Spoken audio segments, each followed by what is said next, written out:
Hey everybody, this is Ted DiBiase, the $1 Million Man. And if you want to get your money's worth, you'll stay right here. WNS Podcast. Everybody's got a price for the $1 Million Man. You're listening to the official Wrestling News Source Podcast. For all of your information, go to WrestlingNewsSource.com or find us on Facebook by searching WrestlingNewsSource.com or WNS Podcast. Now, here are your hosts, Daniel Herron, Tyler Abear, and Doug. That's right. What's up, everyone? I am Daniel Herron. I'm Tyler Abear. I'm Doug. I'm Ben. And we're welcoming you to episode 170 of the official podcast for WrestlingNewsSource.com. For all of your information, go to WrestlingNewsSource.com. Check us out on Facebook, WrestlingNewsSource.com. You can find us on Facebook, WNS Podcast, on YouTube, WNS Video, and on iTunes, Wrestling News Source Podcast. We're also on Stitcher, Beyond Pod, and Player.fm. Just search Wrestling News Source Podcast to find us. For the main site, you can find them on Twitter at WN Source. We are at WNS Podcast. Daniel's at WNS_Daniel. Tyler's at Tyler_Abear. I think that's it. I think that's about it. Good. And Ben? WN Source _Ben. There you go. Welcome to the show. Got a lot to talk about. Much smaller group than we had last week. It's More room to move. More room to move. Absolutely. Makes it a little, it's less cluttered. So, got a lot to talk about. Ben, we're happy that you could join us for another week before you head back over to the UK. Thank you for having me. Certainly appreciate it. Got a lot to talk about. Sorry for the delay, but, we got back from New Orleans and we wanted a day of rest. And then Tyler decided to get a tooth pulled and Doug just slapped me in my tooth. Slapped where his lack of my tooth was. Lack of tooth. So, Tyler. I was pumping him up. Oh. That's one of those slaps on the way to the ring to get him in. I'm not sure if that's the way to do it. Yeah, you pumped me up and I got blood coming out of my mouth then. So, we've got a ton of ton of stuff to talk about. Good and bad. Good and bad. We had some highs and lows this weekend. I tell you that much. What? I don't know. I was gonna say something, but it was totally gonna be funny, but Well, all right. Well, if you remember it, feel free to to do what you need to do. So, so welcome to the show. We're gonna talk about your feedback. We're gonna dive on into WrestleMania 30, our entire weekend in New Orleans. We're going to talk about Raw, some hot topics, Q&A, much more to go. First, how you guys doing? Y'all hanging in there? I'm doing good. Are you in pain? No. No? Good. Nope. Did they give you some good stuff to take care of that? Vicodin. Oh. So but I haven't taken it. Oh. Wow, fighting through the pain. It wasn't that bad. Oh. Well, then you could probably make some money selling that Vicodin. Yeah. Yeah. Yeah. Tyler, don't call me a dealer, Abear. You want some Vicodin, Ben? What's that? It's pretty powerful medicine. Yeah. So, So, Doug, how are you since we last saw each other? I'm doing pretty good. Yeah. Yeah. How are you doing? I'm back at work, and my back's feeling better. My allergies are almost gone, so I'm doing much better than I was when we were in New Orleans. That's for sure. I think we all took our lumps in New Orleans. Yeah. I had some stomach issues. You had some back issues. Some financial issues with a boot. Yeah. Tyler, what happened to you? 6 days. 6 days with no masturbation.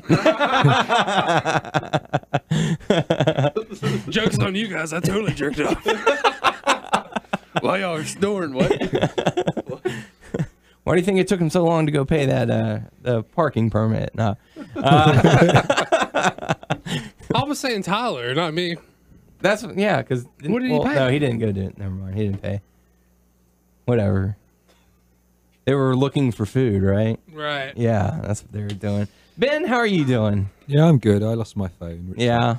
New Orleans kicked our ass. It is cursed. It's definitely got a voodoo curse. It's a crappy town. And if you live in New Orleans and you're listening to the show, get out. I kind of liked it. Well, it grew on me. Though. Well, the parts that I was in, because I didn't get to go tour with you guys because I ended up getting sick and decided to stay in bed that last day. But good Lord. No, I like New Orleans. It's a cool town. The French Quarter was especially cool, but their drivers suck, their pedestrians suck, and their parking enforcement sucks. But other than that, it's a cool town. Yeah. Yeah. A lot of construction. You saw some really cool houses. They're still on the comeback from Katrina, though. They're still fixing all that stuff up. Yeah. I mean, the tour that we did was cool, but it wasn't worth $36. It was a lot of overpriced stuff. Yeah, it was horse and buggy tour. We walked down Bourbon Street. That smelled like piss and throw up. There was a bum peeing on the street right next to me. Well, at least it wasn't like It's Always Sunny in Philadelphia where they look and he's like sitting there just jacking off. He looks over, he's smiling. Hey! So, all in all, not too bad of a trip in New Orleans. I would have liked to have partied a little, but we were booked. We were booked to the gills all days, and when we weren't, I was fucking tired. Yeah. Started not feeling well. It took a lot out of us. Yeah. Stomach issues and... I don't know what it was. I was feeling fine, and it was after we ate Roadhouse that night. I started. It kind of took some of the enjoyment out of Dragon Gate Saturday night, and about half of WrestleMania. So I don't know. Well, I'm glad that you're feeling better from that. Or at least I think we're all back to normal. Yeah.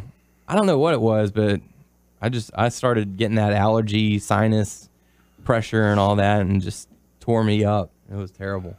But and then my back flared up on me, and it was just no fun. But I was telling all my coworkers today, the wrestling that we got to see was amazing. So that definitely made up for it because we got to see some really cool stuff. Yeah, it was fun. I think that before going on to the good stuff, I'll just get this bad thing out of the way or whatever. What day was that with the boots? That was like Friday. Friday.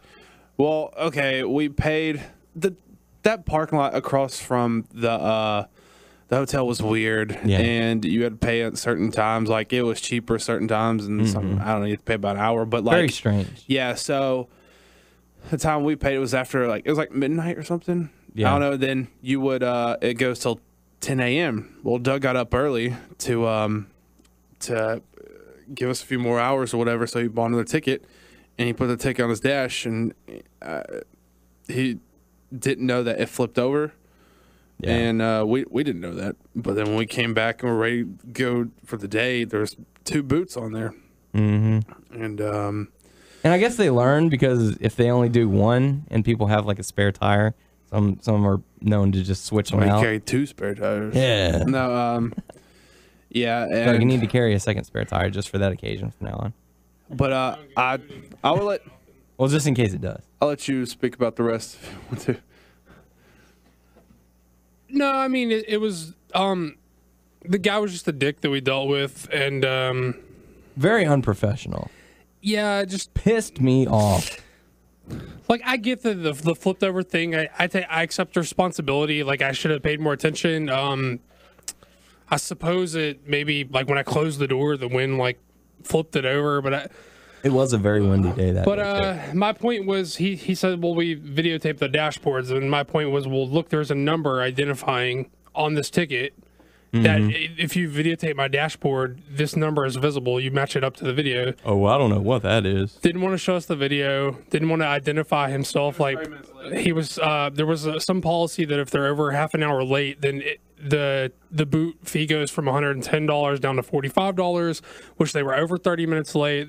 Then he just flat out denied being 30 minutes late, even though he was fully 30 minutes late, and just basically have no recourse at all, because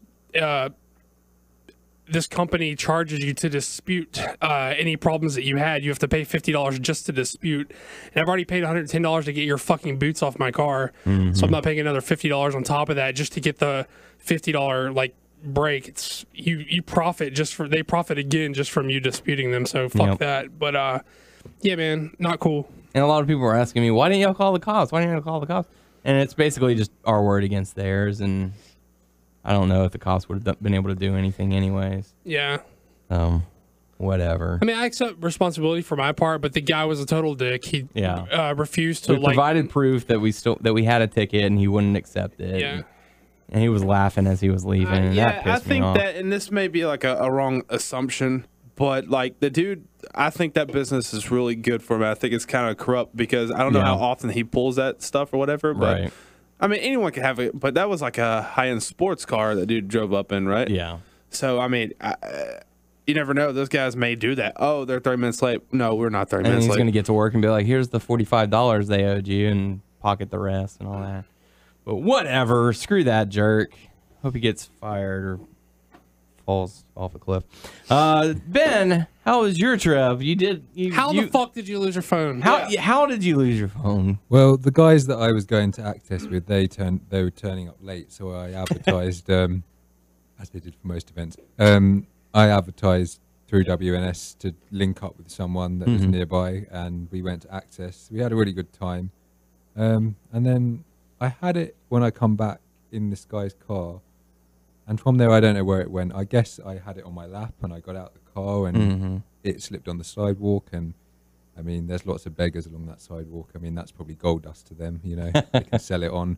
But I did set the lost activation code on there, so if anyone does find it, they can contact me. Well, actually, I put your number down, Danny. Oh, thanks. Because it's better So they track contact me down someone to contact you. I actually put this phone is being tracked by the police just to give them a quite. Very nice. And so you took another risk, meeting up with some total strangers. Yeah, I kind of do that. If I do things, you're a risk taker. Yeah, I do things that are quite risky. Yeah, at times. I don't know if New Orleans is the place to do stuff like that, but no. Like I said, I kind of liked it in the end. It was quirky. It's got something about it. Yeah. Well, I didn't get to see any of that quirkiness, so I'm content never going back. But how was Access? We didn't get to go. Yeah, I mean, it's my first Access. I mean, there was a lot more there than just signings. They had the Undertaker's graveyard, which was good. You could go around and see all the superstars he's defeated on the gravestones. They also had the memorabilia, so they had the first championship belt that the company had when it was WWF. I think they just recently found that in someone's attic. They also had the robes that Macho Man Randy Savage wore. Sadly, the Ultimate Warrior wore as well. And also they had the WrestleMania logos that they put above the ring, leading up to the WrestleMania events. Very cool. They had a lot there. A lot there. And you got to meet a couple legends? I met Howard Finkel and Hacksaw Jim Duggan. That was a really good experience. Jim Duggan, I mean, he's just a jolly guy. I mean, he was geeing the crowd up, getting them going with his ho chants, and yeah, it was really good. It was a really good experience meeting them both. Yeah, very cool. Me and Aber went for to the Access for 25, and they had like a Hell in a Cell set up and everything. Did they have a? They had a cage. Okay. They had a cage. Yeah, they had lots of things there. There was so much there. I mean, I'd definitely recommend it if you go to WrestleMania next year or in future years. It's well worth it. We did attempt to go this year. One of the days that we didn't have plans, the time slot, we attempted to go, and I want some. They apparently didn't have. I think that they may have. I don't know that if they can sell that out or what, but they were just like, we don't have any. I think it may have been. They may have had it confused for. We want like the meet and greet VIP. I don't think it was sold out, because when I know I went on the first day with that guy that I met up with, but they were doing announcements as we walked in saying, come and get your tickets. But maybe they sold out after that. I don't know what day you guys checked. It was that first day. Friday morning? Yeah, Friday morning. Friday morning about noon or something like that. Mm-hmm. We tried to go. There was a line waiting to get in. Yeah. We saw them. We're like, we want tickets for like right now this session. And she's like, nothing starts till 6 o'clock, and we had shows to go to at 6. When we were walking back through. Talk on the mic, asshole. They were letting people in when we were walking back through. Yeah, so it was very, very interesting, I think. We tried. Yeah, we gave it a shot, but at least some good news from it. We got to get some of our WrestleMania merch out of the way. So we didn't have to carry everything around during WrestleMania. It's all about Bob Backlund. Bob Backlund, yeah. Dude, I spent so much fucking money this weekend. No, yeah, me too. I spent an obscene amount of money this weekend. Yeah, especially like on parking alone, because. Well, I just meant merch. If you count all the other shit that you had to pay, I should be bankrupt right now. Yeah, I brought a nice chunk of change with me, and I ended up going to an ATM during WrestleCon to get more. I counted when I got home. It's probably not that much, but it's like 9 shirts, which are like $20 each. Yeah, and I ended up with 12 T-shirts, and that's just shirts I bought other shit. I got 3 T-shirts, a hat, and that commemorative pin set, and that set me back quite a bit. But I'm happy with the purchases that I made. We just had a lot of fun. Ben, what merch did you get? I know that you had originally ordered some. That hasn't come yet. Yeah. Yeah, it still hasn't come yet. Yeah. But what did you get in New Orleans? WrestleMania. I got the Jester's hat. I don't know. I kind of liked it. And then I got a baseball cap with the WrestleMania logo, and also the WrestleMania T-shirt with the card on the back and the logo on the front. Poster on the front. Mm-hmm. I got that one too. What else did I get? This is just because me and my dad, we like Goldust, and I've always liked Goldust. He likes Goldust, so I got a Goldust mask to take back to him. So he should like that. Very cool. So I didn't see Goldust masks. Where are those? They're in that shop. The one I guess you guys. Oh, there's probably inside access. Did you go to the big one? We just had the carts outside. Oh, okay. We didn't get inside. I thought you could go into the get big one, even if you didn't get the fancy treatment. Well, they hadn't opened the doors yet. Oh, and okay, yeah. They said they didn't have tickets to sell us, apparently. I don't know. It's weird. Very weird. So. What else? I got like those trading cards Evolve. It's a game though, but yeah. It's I got about like 5 guys to sign their cards. Mm-hmm. I got these little magnets and a little toy of there's the toy was that was of Green Ant, and then the little magnets was Fire Ant and Green Ant. And then what else did I get? I got the DVDs of Nigel, The Last of McGinnis, and then I got the Road Diaries from Colt Cabana and what else? Yeah, I got the first one. I didn't get the second one. The second one. Pretty good. No, you're not. And I got the talking to the mic. Asshole. WrestleMania program. Very cool. So we got a nice haul of merchandise, and we got to go see a ton of wrestling shows, and just really good performances by everyone who was involved. We got to see Evolve 28. Got to see some great matches there. We got to see a Wrestling Odyssey, Ring of Honor, Kaiju, Supercard of Honor 8. We went to the TV tapings the next day. Went to Dragon Gate Mercury Rising. That's a Saturday night show. We missed Dragon Gate Friday night show for Ring of Honor, and but we saw the rest. And we missed Shimmer. I wanted to go to Shimmer if I had known it was up against just the TV tapings, because Ring of Honor changed recently how they go about taping. They'll do like a bigger event and on the first night, and now they'll do like TV tapings on the second night, and they'll do enough TV tapings to run through their next event. And I guess they kind of chain like that. But last time we went, it was 2 big shows, so I probably would have got us tickets to Shimmer if I'd known it was up against the TV tapings. But even the TV tapings were a good time. It was a good time. In my opinion, out of all the events that we went to, probably the Ring of Honor Supercard was my favorite. Top to bottom, it was a pretty stacked show. I liked Evolve 28. I thought it was a good time. Yeah. There was some, like, the wrestling was good for Dragon Gate, but there was some booking stuff that kind of left the crowd cold and some weird stuff. Teddy Hart showed up with his cat, Mr. Money, and things got bonkers from there. Yeah, but very weird. But it was a cool night. I got to see. I can't hate on Dragon Gate just because I got to see the first time I ever saw the Colony live, and I'm a big fan of the Colony, and it was cool to see them. Hero had a killer weekend. I think every match Hero was in delivered. Drew Gulak, who we hope to have on the show very soon, had a killer weekend. We've spoken to him, so we're trying to work that out. He had a killer weekend. Every match he was in was stellar. We got to see Low Key. Low Key came out of retirement for the Dragon Gate shows. It was cool to see him. I was a little underwhelmed by his match with Gargano, but I thought it felt like they were just getting ready to kick it into second gear, and then the finish came kind of out of nowhere. He won with the Key Crusher, but we missed the previous night, which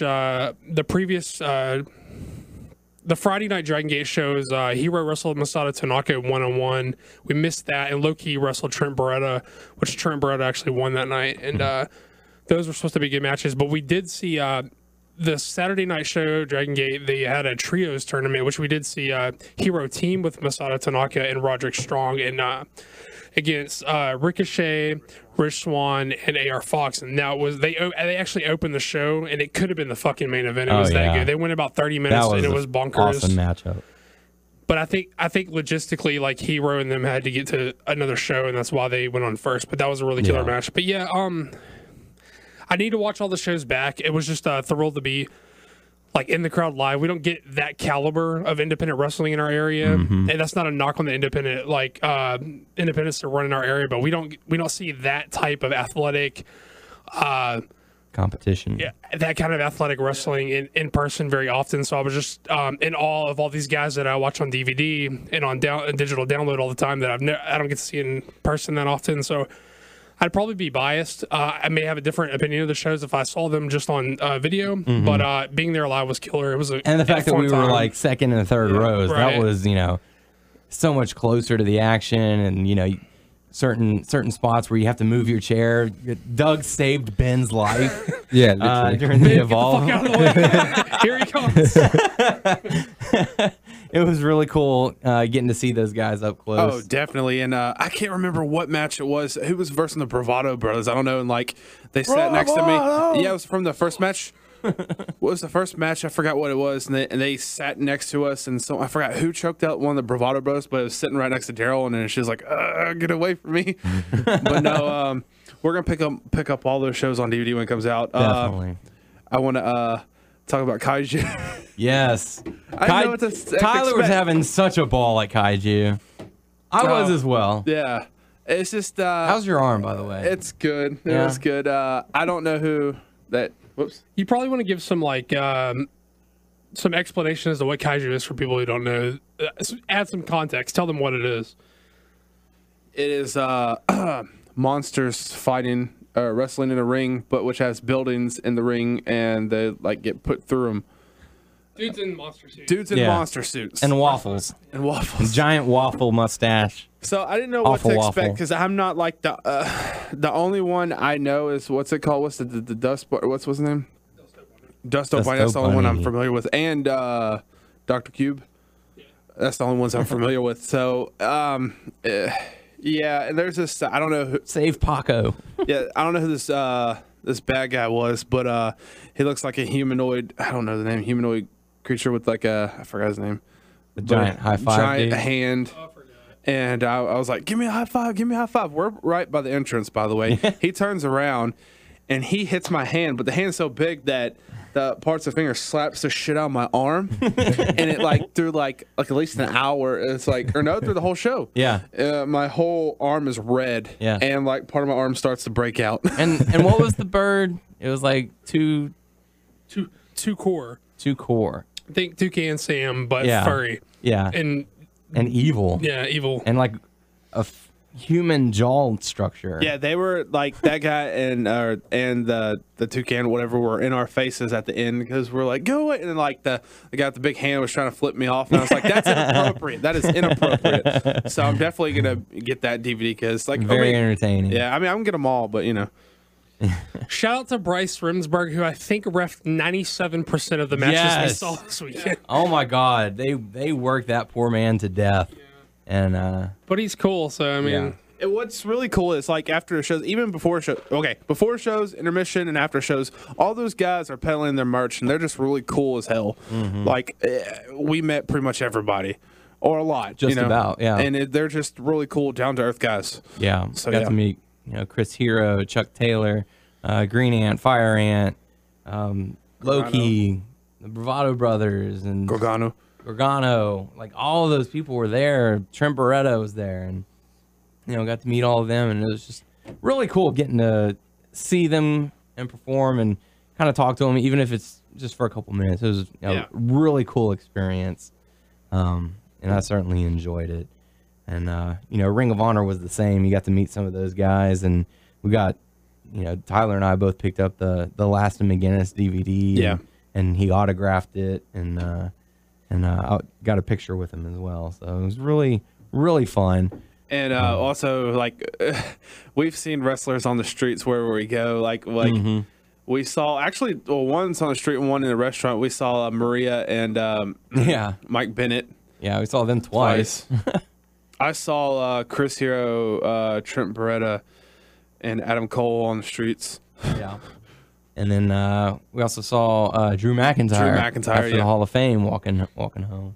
So that was pretty cool. Ben, did you see anybody out and about in New Orleans? Yeah, near our hotel, Jimmy Hart was with some guys. I think he was walking to Access. He had a signing on that day. And also, while he was out in a bar, Vicky Guerrero with her daughters, she was twerking. She was having quite a bit of fun. But apparently she's leaving the WWE soon, so maybe that was her wind down. Her last hurrah. Yeah. Oh. She went out in a blaze of glory for you, Ben. Yeah, just for me. No video? You got to see No, her I didn't have my twerking. phone, my camera on me. He didn't have a phone, yeah. No, I don't think they would have let us anyway. There was quite a few people about, Yeah. security-wise. I'm sure they would have been okay with it. When we were trying to go to Access on the outside or whatever, Bob Backlund was there. Yeah. Even after Raw, he was out in the lobby. It was insane. Yeah. So, you think it's all sort of a front, and you see him in person, he's still like that. He's a very odd character. But, Ben, you got to go to the Hall of Fame while we were doing some of the independent wrestling. What did you think about that?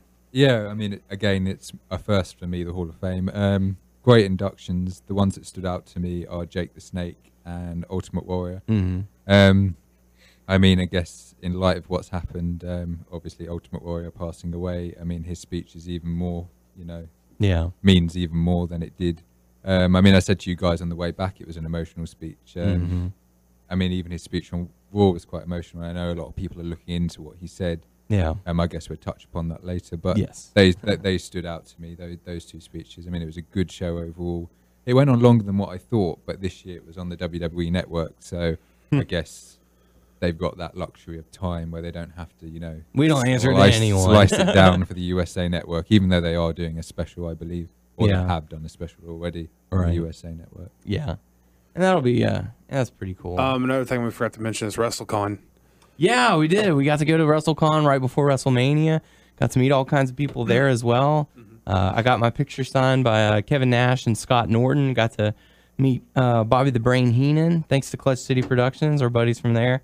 Bringing those guys in. Got to meet, got to see all kinds of people. Don't say Mr. Heenan. Don't say Mr. Heenan. He will flip you off. And he flipped me off because I tried to be respectful. I said, "Hello, Mr. Heenan, how are you?" And he just flipped me off. So, and then his wife informed me we just call him Bobby. So. Yeah, we got a good chat with Drew Gulak that day, and he was really cool. Let us hold the belt. Taught us some interesting stuff about the CZW belt too. That was really cool. I didn't know all that stuff.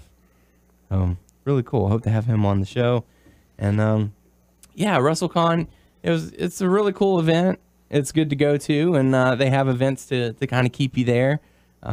We caught we walked up. I don't know who was interviewing. Someone Brian Knobs are interviewing Brian Knobs, and then when we walked out after we did all our stuff, it was wrestling trivia with Matt Stryker. Yeah, and we Mari DeRosa. Yeah, and so we got to do all that. We got to meet Colt Cabana as well, so that was pretty cool. Just a lot of people there, and I kind of would have liked to have been able to go the whole weekend, because I know they had some people that were just there on Saturday and some people that were just there on Sunday. Because I didn't see Edge. Yeah, and Goldberg wasn't there. Yeah. Roddy Piper, a lot of the people who were there for just Saturday. So maybe next time. We tried to do everything. We would have loved to have been able to do everything, but it's literally impossible. We literally had to pick and choose between things, and I mean, we just did. We fit in as much as we possibly could, and it was a hell of a time. But and it was we just like, couldn't do it all. It was like, do you want to get 30 extra minutes of sleep, or do you want to go to the And show? it's like we were like close to like shows like run like there's this ROH. Okay, from what was it? From Odyssey to Ring of Honor was 30 minutes, like or 23, 24 minutes to get to the, because the ROH was out of sight of New Orleans. Yeah. And we were running kind of close from ROH to Kaiju, but Kaiju was running late, so it worked out. Yeah. Some of the shows started later than normal, which is beneficial to us. Yes. So, it was really cool. I'm really glad that we got the tickets that we did. We noticed that at the end of Supercard of Honor, like at the end when that match was over, everyone was hightailing it out. On to the next show. Yeah.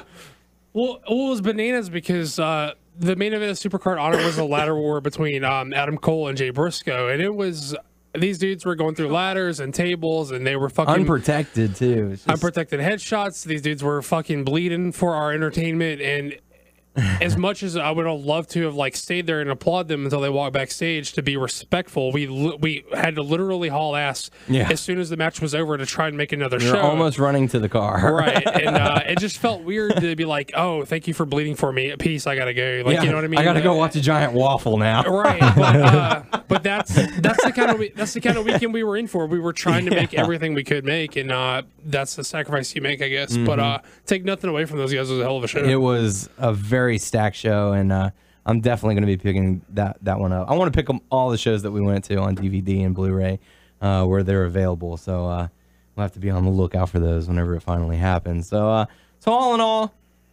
very good trip. All the wrestling was phenomenal. You know, got to meet a ton of cool people. Hopefully, we'll get to have some of them on the show.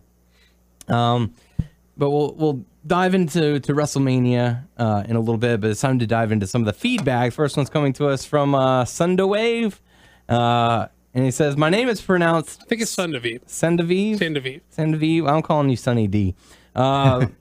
He said, "But call me whatever you'd like to call." Sunny D. And he said, "Yeah, Sunny D." No, Punk will come back. I guarantee that. Not coming back isn't acceptable. Nope.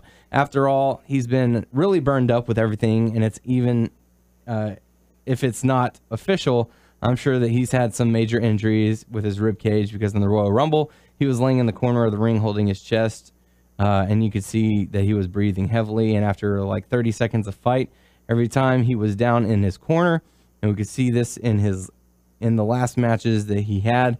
I know he's okay now because we saw him at the Talking Dead a few weeks ago, and I'm sure as hell that we'll see him once again. Anyway, sorry for this long of a comment about Punk, but I'm his fan. What can I do? Anyways, great podcast. Love the video by itself, and I've got to say that your podcast is the only podcast that I actually listen to till the end. Thank you. So thank you very much for... Thanks, Sonny D. That's very nice of you. Yeah, thank you for the feedback. Thanks, man. And, you can never say never in the wrestling business as far as will you ever see someone again. Yeah, of course not. And we obviously understand, like, wishful thinking on your part, being a big fan. It's just... Yeah, I don't think he's done for good. I just think he's done for a while. Yeah, maybe by the time SummerSlam comes around, he might have a change of heart.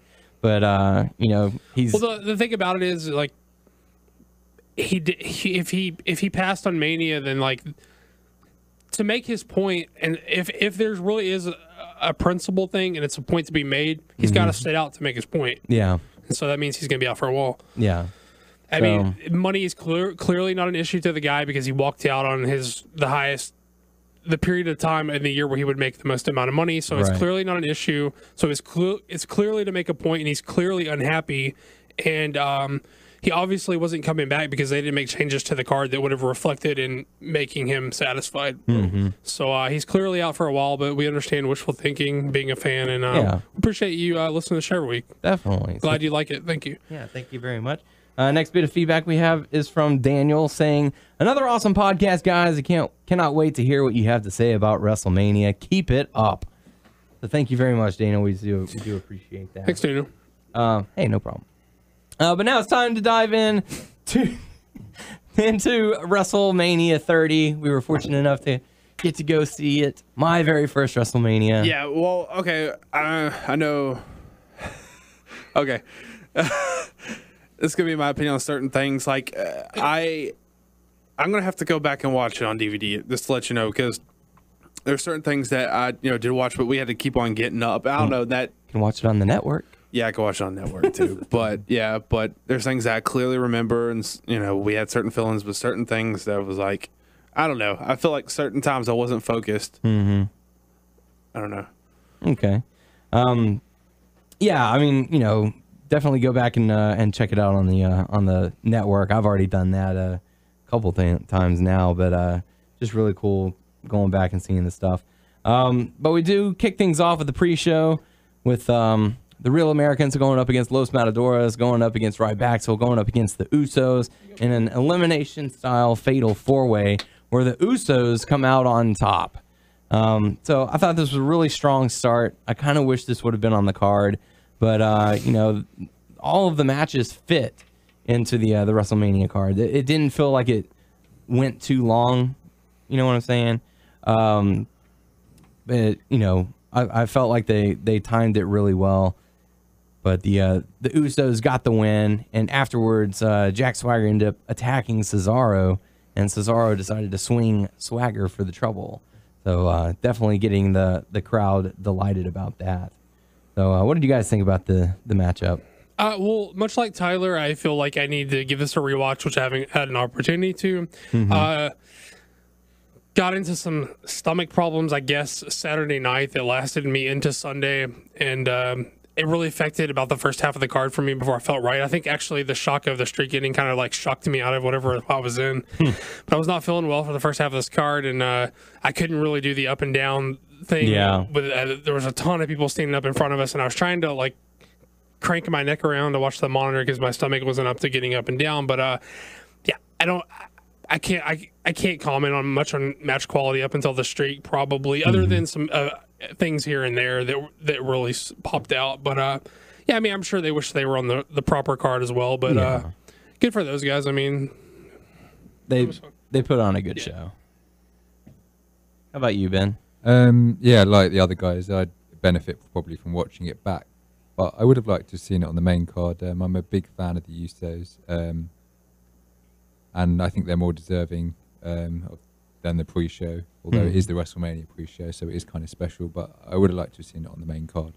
Yeah.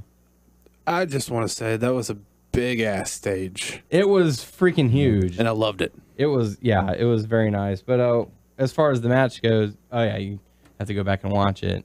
So, yeah, I mean, you know, very entertaining, very good stuff. But the Usos do end up retaining, which takes us into WrestleMania 30. We get the huge pyro, the huge-ass stage. Very enjoyable, really cool. And we kick things off with Hulk Hogan coming out live in the Silver Dome. The Silver Dome. I laughed. The Silver Dome. He said it 3 times before he was finally corrected by the crowd as in the Superdome. But still, I mean, you can't knock him too much. You know, he's getting old, doesn't know where he is. He played it off. He had a good sense of humor about it. I mean, he did a good save with, oh man, I was just so pumped up. I was remembering the time that I slammed Andre the Giant in the Silver Dome. Like, okay, I'll give you that. You know, he had a good sense of humor about it. Yeah. Austin and Rock had a good sense of humor about it. And once they put him on blast, the crowd had a good sense of humor about it. I mean, everyone, you know, it was like, okay, they were booing him at first. Silver Dome, boo. Yeah. Like, I know, brother. He's like, sorry, brothers. And they're like, okay, we forgive you. My Hulkamaniacs have corrected me, brother. So just really cool stuff. So Hogan come out and saying, you know, it's going to be filled with moments that you're never going to forget. And you never know who's going to show up. Glass shatters. Audience goes insane. Like, deafening, ears ringing. We knew he was going to be there, but... we knew he was there. We knew he was going to be a part of it.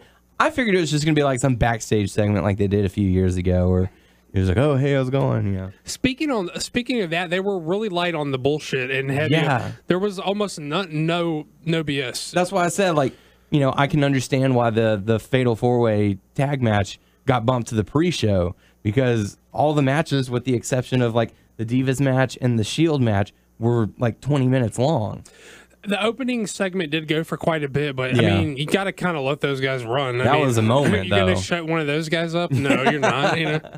Yeah. We got surprised by a third guy. Yeah. I don't think no one knew The Rock was coming in. No, The Rock shows up and crowd goes nuts again. Yeah. And, you know, I was telling Tyler, like, I'm getting goosebumps here. Like, I'm getting chills. I had chills, but I like the point that he was making about the young talent and stuff like that. It's like y'all paved the way, or he was talking about Hogan and like Hogan compared to Cena and Daniel Bryan compared to Steve Austin. Yeah, and you know, and he made it work.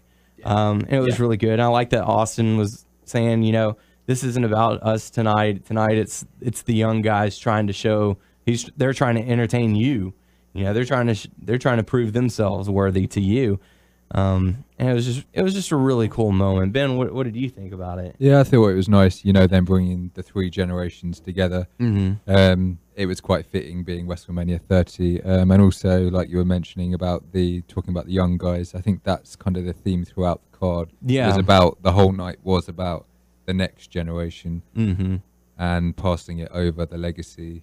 And it was definitely, you could tell throughout WrestleMania and through Raw the next day, there's been a shift in a sense. They haven't come out and said it. They haven't made any kind of announcement, but you can tell, like, well, they're not TNA. The TNA has made how many 10 announcements? How this is the new era. The new era where everything changes and nothing ever changes. Like nothing. They just keep saying things are changing and we're nothing ever bringing in changes. someone new, and then you'll never see them again. It's been talked about as the reality era. If you like. That's the word that's flying about on the internet at the moment. That's the word that people are posting on Facebook. Yeah, whether it will stick or not. Yeah, that was coined by Triple H. And yeah, it just happened to stick.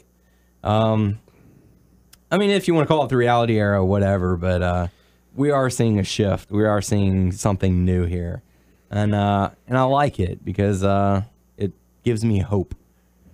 Excuse me, for future generations of wrestling. So it's really cool. And so we got to see Hogan and Austin and Rock and got the goosebumps and got the chills and really cool moments.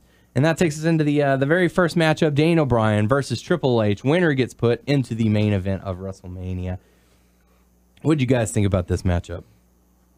Again, I was like pretty out of commission, but I thought it was a good match. I thought it was what it needed to be. They gave you they did enough to like everybody knew that it was, without question, Daniel Bryan makes it to the main event, but they did enough to tease that he may not, to make you suspend your disbelief that he may actually not, even though you knew he was going. But I thought it was a good match. I mean, I thought, in a lot of ways, as historic as a year for WrestleMania this is, a lot of ways it felt like uneventful. Except for this really felt like top to bottom, like this is Bryan's show, and it really felt like the fans were like hot for. The fans weren't hot for a lot of stuff, and it felt like people were here to see fucking Bryan walk out with the belt. Period, and that's what the fans really even historical shit that happened tonight. People just kind of stared in disbelief, but. When people got loud, it was because they were there to see Bryan walk out with the belt. They were there showing their support. And it was really cool. And like I took a second to not pay attention to what's going on in the ring, but I was looking at, the fans, the people who were there, all of the hands going up at the same time. Just insane to see. Well, I don't think they weren't hot for anything else though. But no, what I'm saying is like just for me right. to be there and see that, all the hands going up. It was just a sight to behold, and I was just like, I can't believe that, I get to be a part of this. It was just a really cool feeling. And I thought it was really weird because we were at 25 and that crowd was hot for every fucking thing that happened that night. And this year it really felt like they were only there to see Bryan. And I'm not just saying that as a fanboy. I mean, I was there in the crowd, like hearing the people, and it felt like that's what they got up for, and it was for Bryan. It was. And even Undertaker, Brock, even up until the point where the unthinkable happened, the crowd was not saying shit. Like, I mean, in bits and pieces, but like it's not the same as like really getting like out there and getting behind, Yeah. I don't know. It was a weird night as far as crowd reaction is concerned. I mean, maybe that's me. Maybe you guys feel differently. I don't want to project onto you. There were moments where the crowd was hot, but it was mostly just moments. Whereas Daniel Bryan, it was damn near the entire match. I felt like the streak thing, which obviously we're going to get into, kind of the crowd was already not hot, and that like stopped any momentum they had of the crowd getting hot. The crowd didn't even get hot again until halfway through the Bryan match. I think they were just kind of going through the motions of the first part of the Bryan match. I didn't think until shit got crazy and they thought Bryan may not, so they started like Trips and Stephanie all came out, and then they're like. Batista bomb RKO counter. The people they made it seem like oh well, fucking Taker lost. They're screwing him again. This motherfucker may not walk out with the belt, and that's when the crowd started getting like pushing it back. But yeah, it was a weird night. I mean, as far as crowd reaction, Raw completely different story at Raw. Yeah, but as far as Mania itself, it was very weird and very subdued. I don't know. Yeah, the Daniel Bryan versus Triple H match. It was a solid matchup. My boss asked me, what's the one match out of WrestleMania that really stood out to you? What was the match that made WrestleMania? And I actually had to think about it. I'm like, I don't know if there was one of those, oh my God, you have to see this match. One match. It was the moments that got me. It was the Hogan, Rock, and Austin in the ring together. It was Cesaro, lifting up Big Show and tossing him over the top. It was, the streak. It was Daniel Bryan getting the championship. It wasn't the matches itself that did it for me for this WrestleMania. It was the moments. And that's what I really liked about it. Well, because I felt like a lot of the matches did underdeliver, and I don't want to like jump ahead and start pointing them out specifically to cut the momentum out of that, but I felt like a lot of I thought Braun and Triple H was a very good match, but not excellent. But that match can't be excellent. They can't go all out in that match because he's got to wrestle another match in the main event. So that was as good as it could have been for that match. And I thought that the main event was excellent in the way that they really had people believing he may not walk out with the belt, even though you knew he had to walk out with the belt. They had you suspend to doubt it, But a lot of the quote unquote marquee matchups, I think, underdelivered. Yeah. Just like you were saying, like they were trying to do everything to make people believe that he's not going to walk out. Just like after the match with Triple H, and they got him, they hurt his arm and stuff like that. So just anything you can do to try and doubt it and rally behind him. They just gave him the ultimate underdog story for the night. He was already the ultimate underdog story that was culminating here, but they piled it on thick in this night.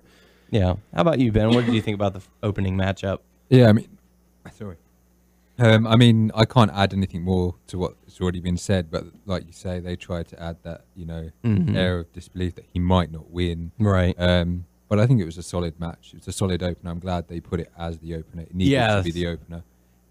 It got the crowd, going as best as they could for the next matches that were to come. Yeah. And, I know, Doug, you had mentioned last week or the week prior how you would have been okay if Daniel Bryan versus Triple H had gone right before the main event. I'm kind of glad that they had this be the opener so that it would give him time to rest and do all that.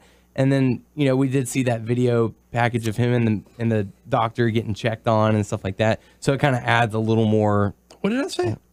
That you would have been fine if Daniel Bryan had worked both matches consecutively. I'm gonna take your word for it. I don't remember saying it. I'm not saying you're wrong. I'm just saying I don't even remember talking about it. That's already happened once tonight. I can't. Did it? Yeah, with the cafeteria. No, you're just trying to get me a say on there. So you were right. You were right. Yeah, you were right about cafeteria. Okay. No, I mean it may have been you. I'm not sure, but I'm not saying you're wrong. I'm just saying I don't recall talking about that specifically. Right. I think we were trying to pick on where the match was going to be. There's a lot of fucking people here last week. Yeah, there was. It was insane. But yeah, so Daniel Bryan ends up defeating Triple H, and Triple H attacked Daniel Bryan after the matchup to, injure the arm and shoulder even further, which takes us into the next matchup. The Shield going up against Kane and the New Age Outlaws. This match didn't even last 3 minutes. All I remember is being short, and I don't remember Kane being in the match. That's all I remember. His pyro went off, the match started somewhere, and then it was over. I mean, it was a very quick matchup to show the Shield's, quote, dominance. Do you think the opening segment went long and they cut into this match? Because maybe. Did you really want to see Kane and the New Age Outlaws get along, though? I would have liked for. You just wanted to see the Shield beat some ass. I would have been okay with the Shield getting a little bit more of a showcase, but that was enough of what they needed because they came out and completely dominated. I don't think that matchup is about telling a story. No, I don't think that matchup is I don't think you want like a long showing out of Kane and New Age Outlaws. So if you were going to cut a match short, I think it is acceptable that was the match. Yeah, and those guys got a lot of fucking WrestleManias ahead of them. And it was for the Shield to say, here we are as one. Right. We're stronger than ever and stuff. So, but the Shield do end up defeating Kane and the New Age Outlaws. And that takes us into the Andre the Giant 30-man over the top rope Battle Royal Memorial. Did we even know that Cesaro was confirmed? No. Okay. There were 27 names announced. 4 mysterious spots, right? There were three spots, but somehow apparently there were 31 entered into the match. Dude, so someone can't even count. Like the second person eliminated was Great Khali. Yeah. My pick wasn't even in it. I picked someone who wasn't even in. At least my pick, The Miz, lasted a little bit longer, but he was eliminated by Fandango, so whatever. We were totally happy to be wrong about this one. Yes. And like we said, the favorite was the Big Show. He made it to the final two, but man, when he fucking honked Kofi over the turn, over the post, that's a hard bump to take and keep it and to land it.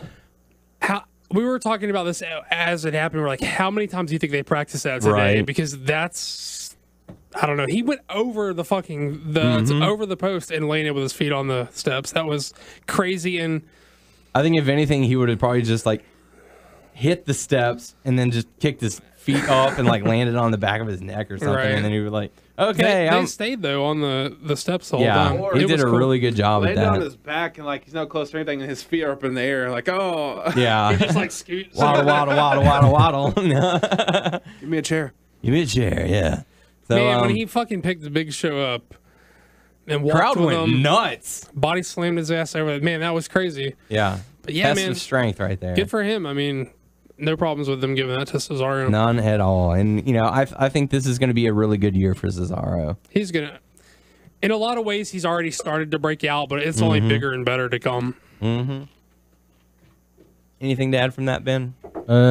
I guess, as everyone said, Big Show was the obvious choice. It was my choice, I guess, because you make the connection with big guy, Andre the Giant. Yeah. But I'm quite glad they went with Cesaro. I mean, if they are making this shift to the younger guys, it's a good move to make. Yeah. I didn't like. There was this one guy. I didn't know who it was. Like, who's this guy with these tights? And like, we finally just decided it was Tyson Kidd. But I was like, I couldn't tell who he was. Who is that guy? Haven't seen him in a while. So, but yeah, Cesaro ends up winning the Battle Royale, which takes us into the next matchup. John Cena going up against Bray Wyatt. Bray Wyatt being played to the stage by, I forget the name of the band, but Don't look at me. I mean, I just know they had those plague masks on. Yeah, and the crowd definitely clapping along with the song. Really cool. Didn't really get the belly dancer voodoo chick. I mean, I guess it's New Orleans, and I mean, let's do something creepy. Well, we went on. I mean, I don't know. Voodoo is like the real prevalent thing in New Orleans. Tyler and I went on this tour, and we saw the grave of some chick named Maria Laveau. Mm-hmm. And I don't know, it was crazy. Like, I guess they leave offerings for her in hopes that she'll like grant them wishes. Beer, cigarettes, Mardi Gras beads. Like those little tickets you win in machines, like chains, chapstick, lipstick, and they draw like X's all over her tomb and everything. It's kind of crazy. Guy's photo. Yeah, it was crazy. Voodoo, man. But we also saw the future grave of Nicolas Cage in the same cemetery. I love A one. run-down cemetery. Yeah. So yeah, John Cena going up against Bray Wyatt. We were talking about this last week about, if you're going to have one of the good guys win, you got to have one of the good guys lose. Or not, you don't have to, but, it would be more acceptable. If you're going to have Bryan win, it's okay for John Cena to lose here. But that was not the case for WrestleMania as he got the win. The match itself was all right. But again, it was one of the moments that I really liked whenever Cena went to do the five knuckle shuffle, hits the ropes, and goes back, and Wyatt's up in the crab position or whatever. Right. Just really cool to see. And I went back and watched it on the network, and it's so fast. Like, because they follow Cena to the rope and go back, and it's less than 2 seconds. And he just pops right up, and it's just really cool. It's a really cool visual to see. Did the match play play back better on tape than live? Because I really felt like this should have been a lot better than it was. Yes, because you can hear what Bray's trying to say to John. You can hear what John's saying to Bray. It was one of those where like it works better if you can hear what they're saying, because throughout the match, Wyatt is taunting him, saying, finish this. You have the power. I know the monster is inside you. It's stuff like that. Whereas, okay. when you're... That's something we didn't pick up on. Exactly. I felt like if we could have had that mic'd up or something, then it would have made a lot more sense.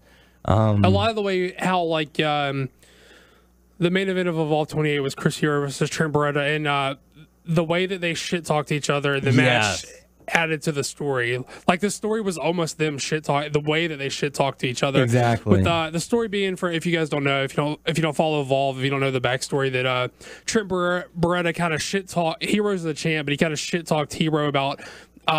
that's why he says Claudia sometimes, but he's like, that's why Claudia is main eventing WrestleMania and you're like here or whatever. He kept talking about like his body type. Hero doesn't have like a six-pack or anything. He's got a little flab there, but he's he's still a strong dude. He's a hell of a worker. And but the whole time he was just like talking shit about the Hero's abs and like calling him fat and stuff. And it was like, but it like added to the match. Like it fueled him up. Right. So I'm glad to know that maybe upon rewatch, I'll have a better appreciation for the match. I would think so because I was watching it on the network and I'm like, okay, this is some of the stuff that we missed. Right. And it added a lot to it. Okay. Because, we're sitting there and we're like, why is Cena looking pissed all of a sudden? And it's because Wyatt's trying to taunt him and bring that out in him and all that. Okay. I still think it's the wrong finish. Yeah. I tend to believe in like traditional booking in the sense that if the babyface goes over in the first match, then that's the end of the story. Why does he need to fight again? And this is clearly not the end of this for these guys. This is clearly this is their first match. There's a lot more pieces for this puzzle to play out. Yeah. But look for this to continue into Extreme Rules. So that's, in my opinion, that's all the more reason for Wyatt to have gone over there. Mm-hmm. So I do think it's the wrong finish, but I don't know. I don't have a lot of appreciation for the match because, again, maybe upon replay I'll feel differently. And it was one of those things where, like, towards the end when Bray threw the chair at Cena and he's just sitting there doing that, you can hear the ref saying, "John, don't do this. This isn't who you are. You're better than this, and you know that." Okay. And so, it really adds to it that you can hear what they're saying. So, I would prefer the television version as opposed to the live version on that one, unless you're within hearing distance. Okay. So. Okay, cool, yeah. So, yeah. Well, I mean, definitely eventually we'll rewatch it. Mm-hmm. So yeah, and that takes us into the next matchup, which stopped the world, basically. Brock Lesnar versus The Undertaker. I don't even think we said anything to each other. We just kind of looked at each other like, is this really happening? Yeah. And the match was not good. Not good. Yeah. It was not. I've heard a lot of people talking about, you guys are wrong. The story that this match is telling is that Taker is old and he overlooked Brock, and that's the story of this match. I tend to think you're full of shit. Like, I just thought it was not a good match. I just thought it happened that, like, okay, we all knew that eventually every year Taker has, like, the match of WrestleMania, or at least one of the matches of WrestleMania. And this was probably the worst booked match for Mania. And then this year was finally the year he couldn't do it anymore, right? So maybe it's fitting that he went out this year. But I think a lot of people are trying to like reason out the match as the story. They're trying to justify it. This story that we're missing. And I call bullshit. I just think it just wasn't a good match. I mean, I don't know. If the truth be told, I mean, Taker went in hurt. I mean, he's hurt. He's beat up anyway. And I think, people that are looking in, like you said, to the story are just trying to look for something that's not there. But, I mean, I think what they wanted was that big spot, that big moment, like with Shawn Michaels, like going through the announcer's table, something, big. They weren't getting that. I mean, Brock Lesnar's not the type of guy to do those kind of spots unless he's trying to make an impact. Yeah. I mean, it was very MMA-esque, type fighting. I mean, I know those guys. I mean, Undertaker's big into MMA. So it's very submission, lots of holds and things like that. And I think that suited Undertaker's kind of physical health the way he is at the moment. I don't think he could have done a big spot. I mean, if he did a big spot, he might have been even more injured than he was because he went to the hospital after his match. Right. So I think it was all about, working to the Undertaker's abilities, and his abilities weren't as great as past years. Right. He just caught up with him. Yeah. We finally hit the year where he couldn't do it anymore. He's done it for years upon years, and that's what we expect from him. But I think, again, what I said, and Ben, it sounds like Ben's agreeing with me that you guys are looking for a story that wasn't there. It just really wasn't that great of a match. No, it wasn't. And I mean, like, and I'm not like throwing shade on him for that. We all knew eventually that's where it was going to be, right? That he's an old man. He's an awesome old man, but he's an old man. He's got his limitations, I mean, and for what it was, crap, I just lost what I was going to say. He's been in the business for close to 30 years or something like that. He's been the Undertaker for at least 22 years. So and you go back to the old interviews that he was in where he doesn't want fans to go back and say, oh man, if you like this match, you should have seen him a couple years ago when he was good. Like, he wanted to go out knowing that he could still put on a good match and not just be like, oh man, that's Undertaker's not looking too good. right. But I mean, who does? I mean, you can't blame him for that. yeah, and I felt that this was time. Should the streak have been broken? I don't know, because if he goes undefeated, then there's always going to be that. Well, he can always go one more. He can always go one more, and that was the thing, because I was sitting there, and the guys who were sitting behind us were planning out the matches. They were planning out the match. Like, okay, next is going to be the last ride, and then he's going to kick out, and then he's going to go for the arm lock, and then Hell's Gate, and Nobody in that arena would have put any amount of money that Taker was going to lose that match. Exactly. Nobody thought for a fucking second that was even a remote possibility. Exactly. Everyone was already looking towards WrestleMania 31. Will it be Undertaker versus Sting for the stuff or whatever? It had become. And if you say differently, you're a fucking liar. It had become, going through the motions. The streak had become greater than The Undertaker. The Undertaker was just the catalyst of moving the streak to a higher number, I feel. It wasn't about, oh my God, I want to see The Undertaker wrestle. It's how high is this streak going to go? Who's he going to face to be 22 and put on a better story? In last years, you've seen people going, oh man, this might be the year. This might do it. HBK might actually end the streak. He wouldn't risk retirement if he was going to, if he wasn't going to beat the streak. And then you have Triple H and Hell in a Cell with Shawn Michaels as the special referee. And I never bought into any of that. No, because I never assumed that. Right, but what I'm saying is, to me, it's a question of, is the streak worth more unbroken, or is the streak worth more broken? Mm-hmm. And at a certain point in a certain situation, for the right guy, the streak means more broken. yes. But to me, Brock Lesnar is not the guy, and No. I'm one of those people who say Brock was not the guy to do it. Mm-hmm. But I think there are a few different talking points circulating about this match, and I'd like to maybe discuss like the talk. We can all say if we felt like that was the right finish, and then maybe we'll talk about some of the talking points. So Aber and Ben, say if you were cool with that finish or not, really quick before we get into the talking points, or if that's okay. Yeah, I mean, I think me and Doug touched on this the other day. Maybe Lesnar wasn't the right guy, but I would rather it go to a guy that's experienced and been there a while than for them to put it on a guy like, say, for example, Cesaro or a new up-and-coming guy. Mm-hmm. I'd see that as a big risk, and I think the WWE see that as a big risk because their track record of, they push a guy, and they keep pushing him, and then they lose interest. And if they gave it to that guy, it's almost like a waste. Whereas if they gave it to an experienced guy that's been there a long time, they know it's kind of in safe hands, and I think they're playing safe. Kind of like someone, I'm not saying this person to be the person, but, someone who's been there for a while, who's still relatively new, probably someone like Sheamus. Yeah, I mean that would that be a safe bet? Not Yeah. that I'm saying Sheamus himself. No, I don't think that would be. I don't think Sheamus would. No, I don't think that kind of guy would be a safe bet. But someone who's been there, with an extensive background, extensive history, big top caliber matches. Right. I don't think giving it to an up and coming guy. I mean, I know it would boost their profile. Like Roman Reigns would be. Roman Reigns would probably be good in 2 years. Yeah.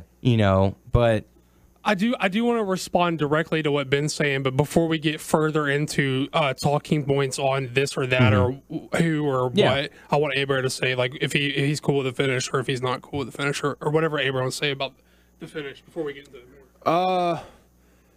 I have mixed feelings. I don't think like I was cool with it. I didn't really want Brock Lesnar to win it because I know a while back I had the feeling that, we all picked like who's gonna be the next guy, but now I've got to a point where it's like no one's gonna beat him. I just felt like he was just gonna go out. He won. It had become a sure thing. Yeah, that's how I felt. So I wasn't really cool. I mean, I like Brock Lesnar, but I didn't really want him to win. Yeah. For me, again, it goes back to, is it worth more broken or is it worth more intact? And there were some people talking about, one of the talking points was, did anyone think that it was Undertaker's call who broke it and when it was broken? Mm-hmm.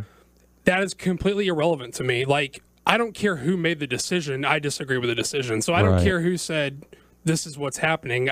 I'm talking about what actually happened. So to me, it's irrelevant if it was Undertaker or Vince's call or Trips' call or anybody else in the fucking world's call. Irrelevant to me. I'm talking about the actual call, not who made it. So that's, to me, that's not even a talking point. Like, I have the utmost respect for the Undertaker, and I know what to talk about. Ben was saying this is Undertaker protecting his legacy by selecting who takes it, and the WWE obviously respects Taker enough to say that he gets to, if not, my understanding is final say, but even if it's not final say, he has enough call to say how he wants his legacy to end and how he protects it, and I don't know that I agree with that 100%.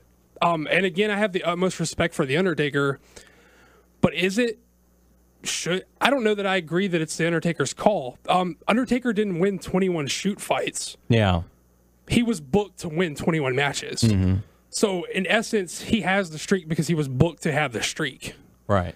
He didn't win 21 fights. He didn't win 21 anything. He is not that he's not the Undertaker without the streak, but the streak is nothing if he's not booked to have the streak. Right. So is it really the right call? And whose call is it to make something like that? If it's booking that got him the streak, don't you think it's booking's responsibility to do what's best for the streak? Mm-hmm. And I think the streak is where I will say that I don't think that taking the streak did anything for Brock Lesnar. No, he's the same beast before as he is right now. Yeah.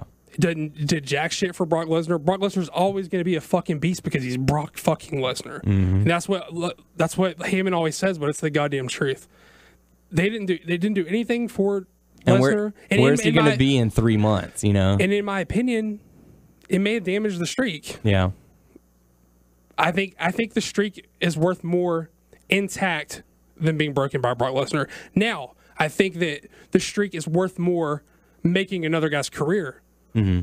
I think there is an argument to be made that it's worth more. Now, Ben says, and I'm just saying, reiterating, Ben obviously just said that. I'm just saying that because I talk a lot and maybe I jumbled up your understanding of my point because I'm an idiot. But Ben says he agrees because he thinks that, Taker, we're in a disagreement if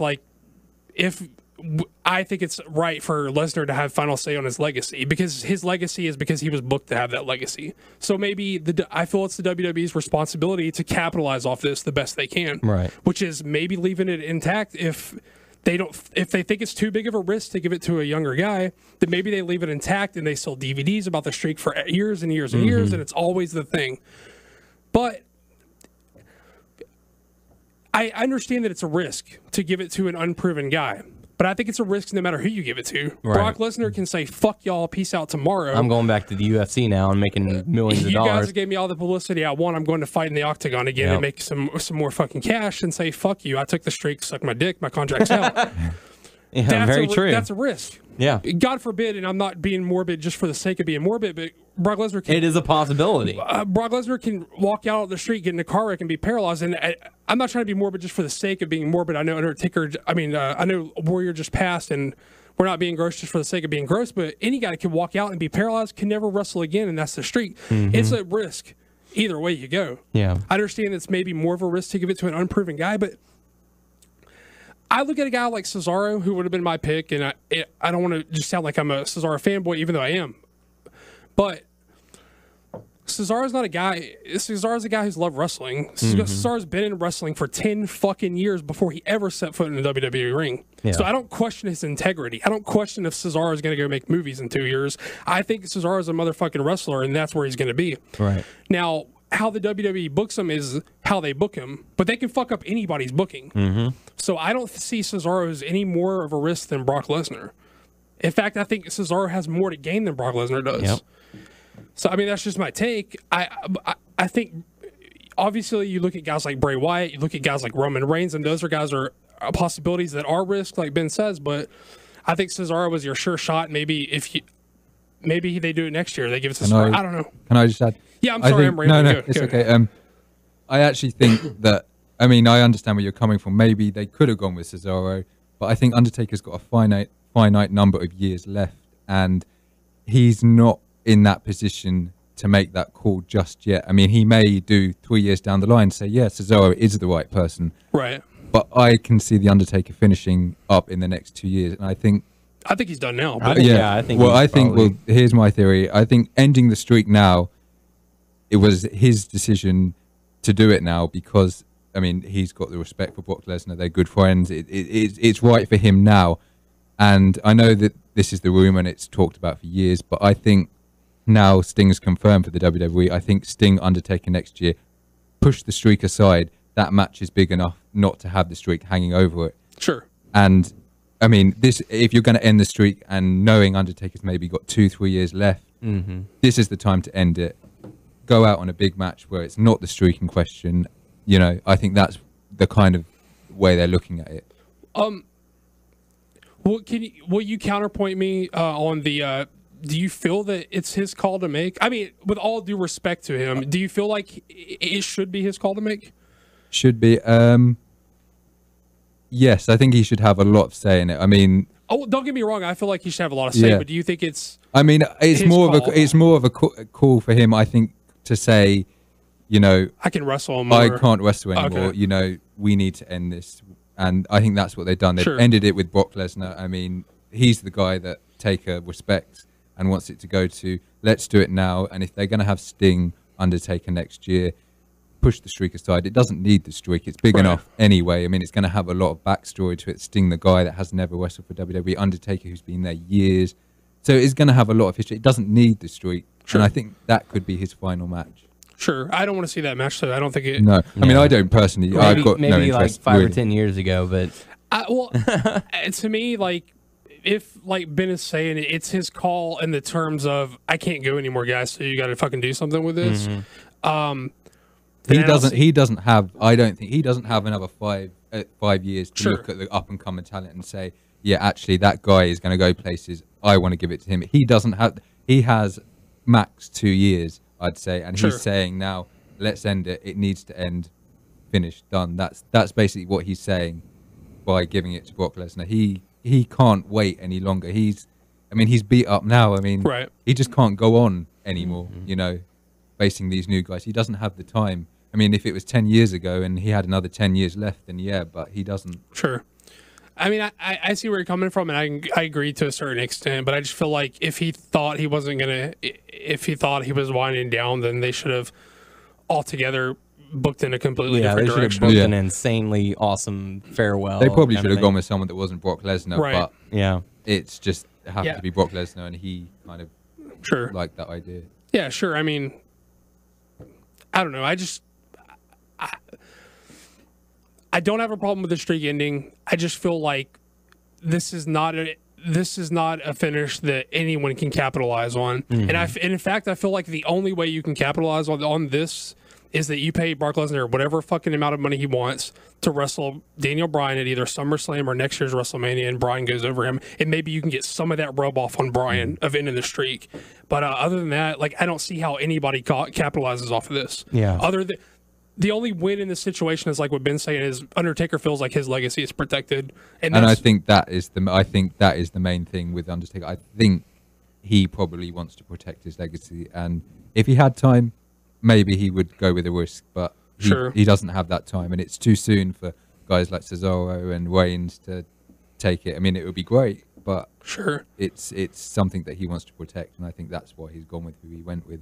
Sure, and I have the utmost respect for Undertaker, and I feel that it's normal and healthy for anyone to feel like they need to protect their legacy, but I feel it's the WWE's responsibility to protect the WWE's future in general and not any one guy's legacy. I mean, I don't know. That's just me. I feel like they should have realized sooner that they needed to go in a different direction. But, I mean, we talked it to death, and I mean, I'm glad to like counterpoint with you, Ben. Like, yeah, no, I enjoyed it. Yeah. Well, here's sort of a final question as far as the streak, and I know it's going to be hard to predict because I'm going to say 5 years from now, which is insane amount of time in the wrestling world.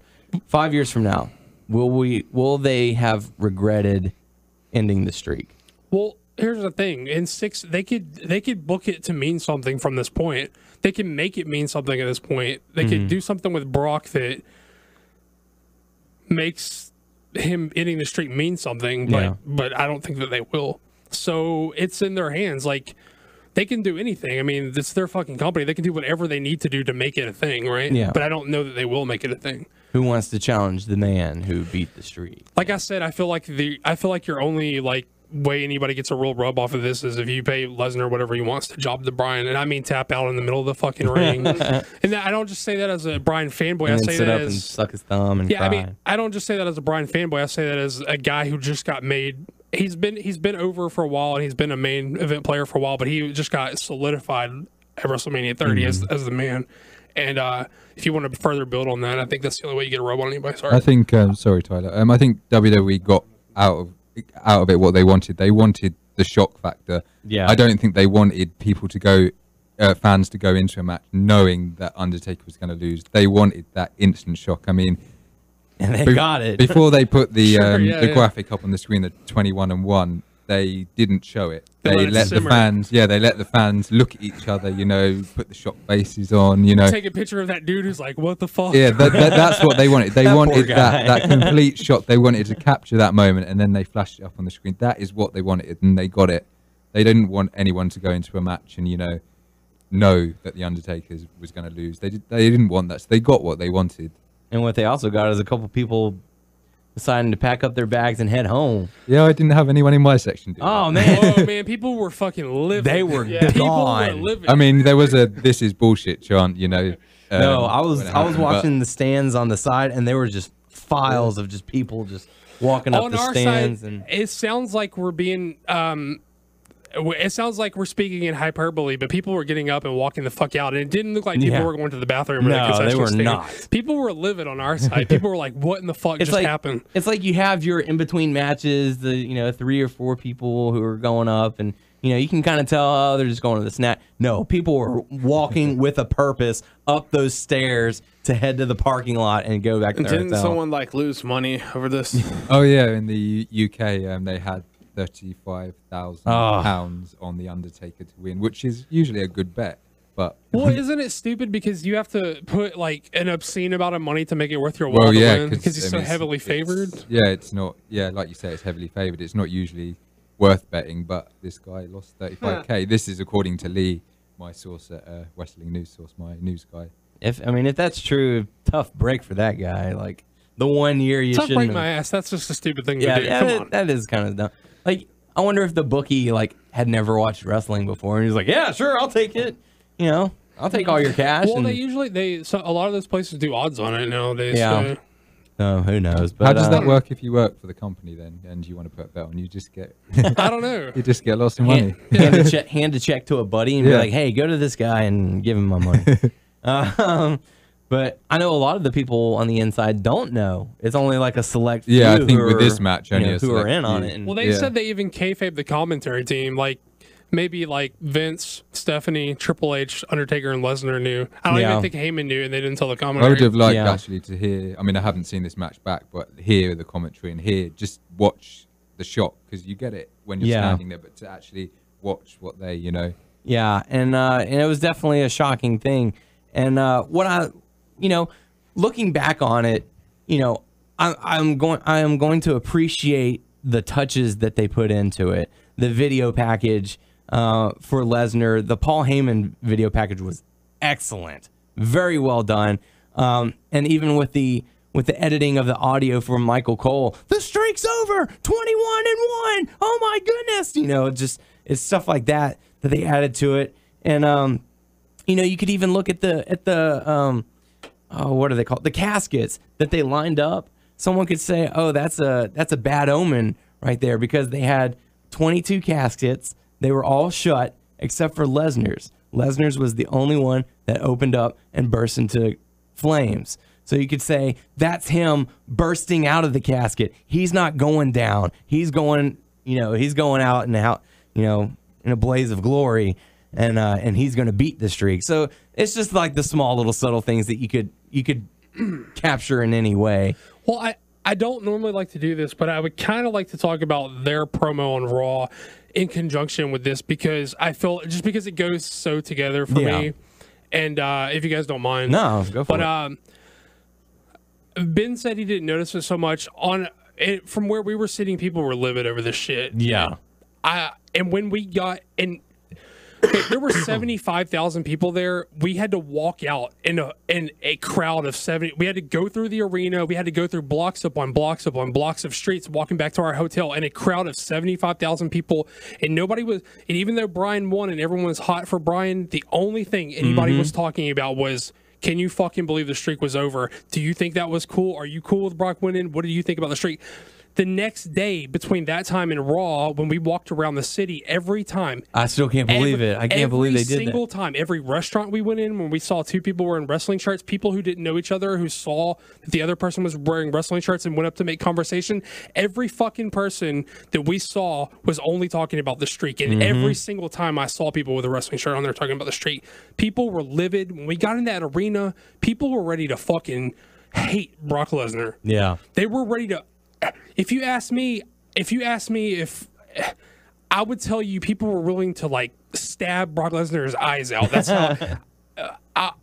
how I thought people felt about him. People were ready to hate Brock Lesnar, and then they came out with Paul Heyman, and you know what? I think he got too cute with the promo, because he turned enough of the fans, maybe 30, maybe 35, maybe 40% of the fans, which doesn't seem like a lot, but his promo was so clever that he turned people into cheering for the streak being over, and I don't like that. Yeah. I thought he should have cut a dry promo where let people hate him because I think he should be hated for ending the streak. He was the heel there. He should have been hated. Absolutely. And something that's so clever about what the WWE is doing these days, and as simple as it sounds, it's exactly what needs to be happening. They're letting people cheer. They're making good guys out of the people that people want to cheer for. So you like these guys? Okay, they're baby faces. Oh, you don't like these guys? Let's make these fuckers heels, because it makes it organic. You cheer who you want to cheer, but it's right for the story also. You're not contradicting the story they're trying to tell.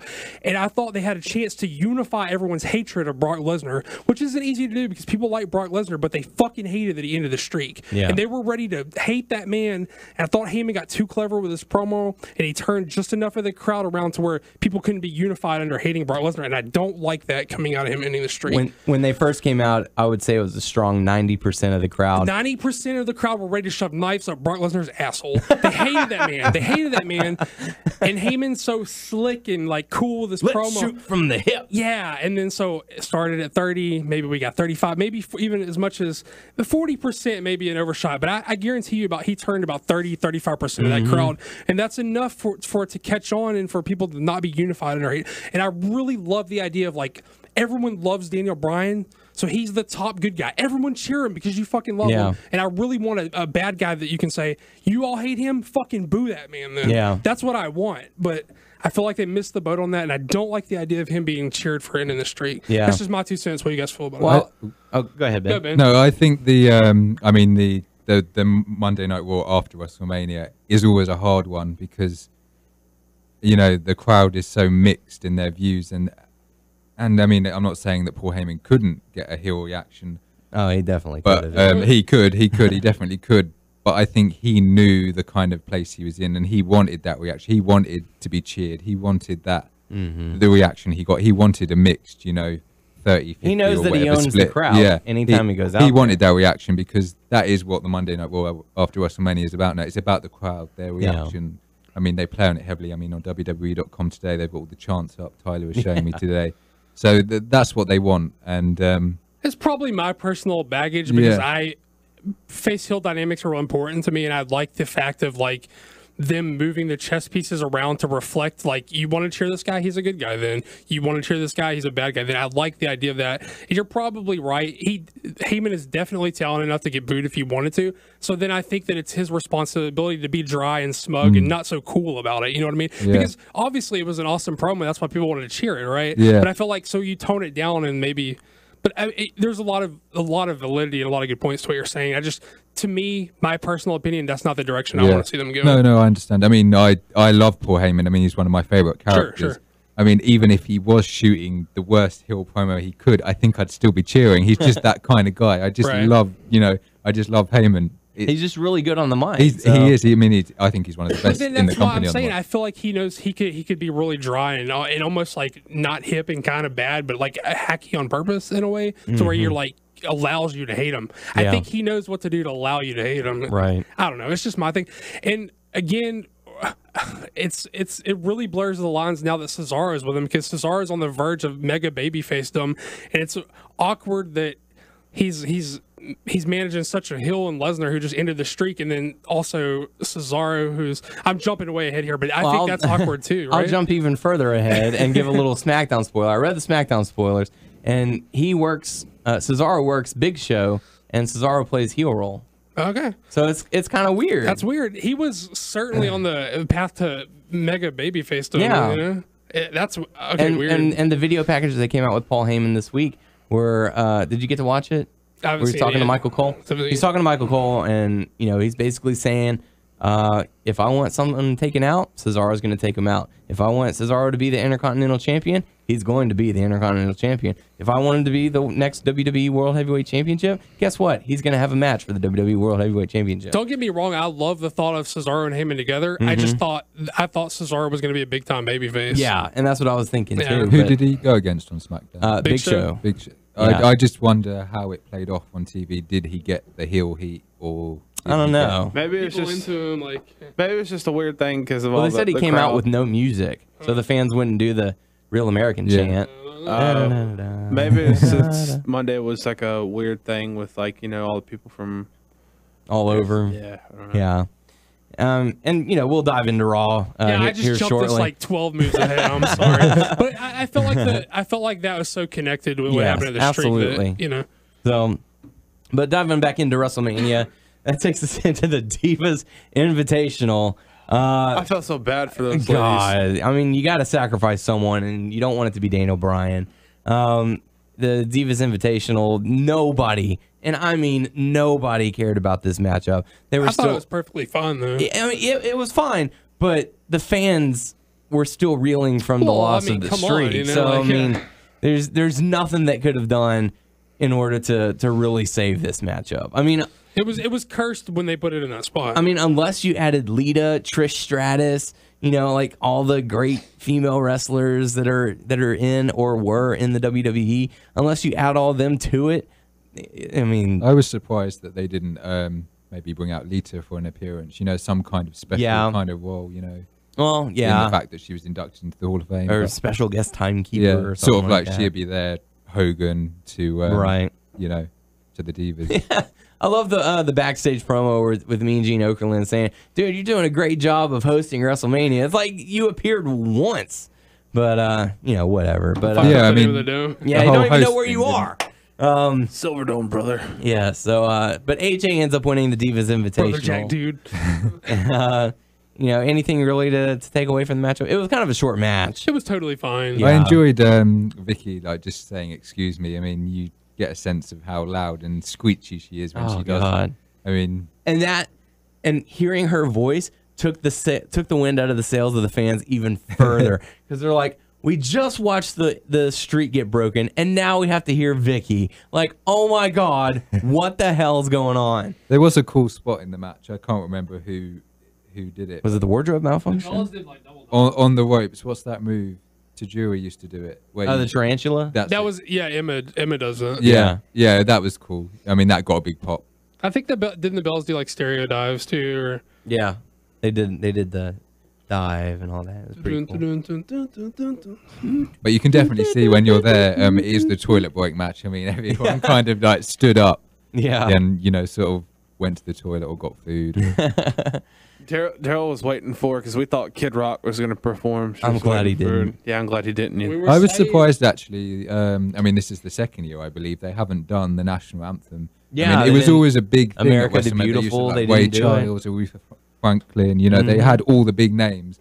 Even Lillian. I mean, she's not a big music name, but she would perform it if they didn't have a celebrity. Hey, she's got some CDs out. Yeah, I mean, I just like those special touches, and I don't know if they put it on the DVD if they had a flyover. I mean, there was talk that they would have that, but they used to do things like that. They used to do a flyover, the anthem, and just little things like that make it special for me. I know I'm not from America, but I do love the national Well, do you think anthem. that's part of the reason they dropped it? Because it's become even though it's in America, so many people fly over from so many places, it's less an of international event. Yeah, I can see that as well.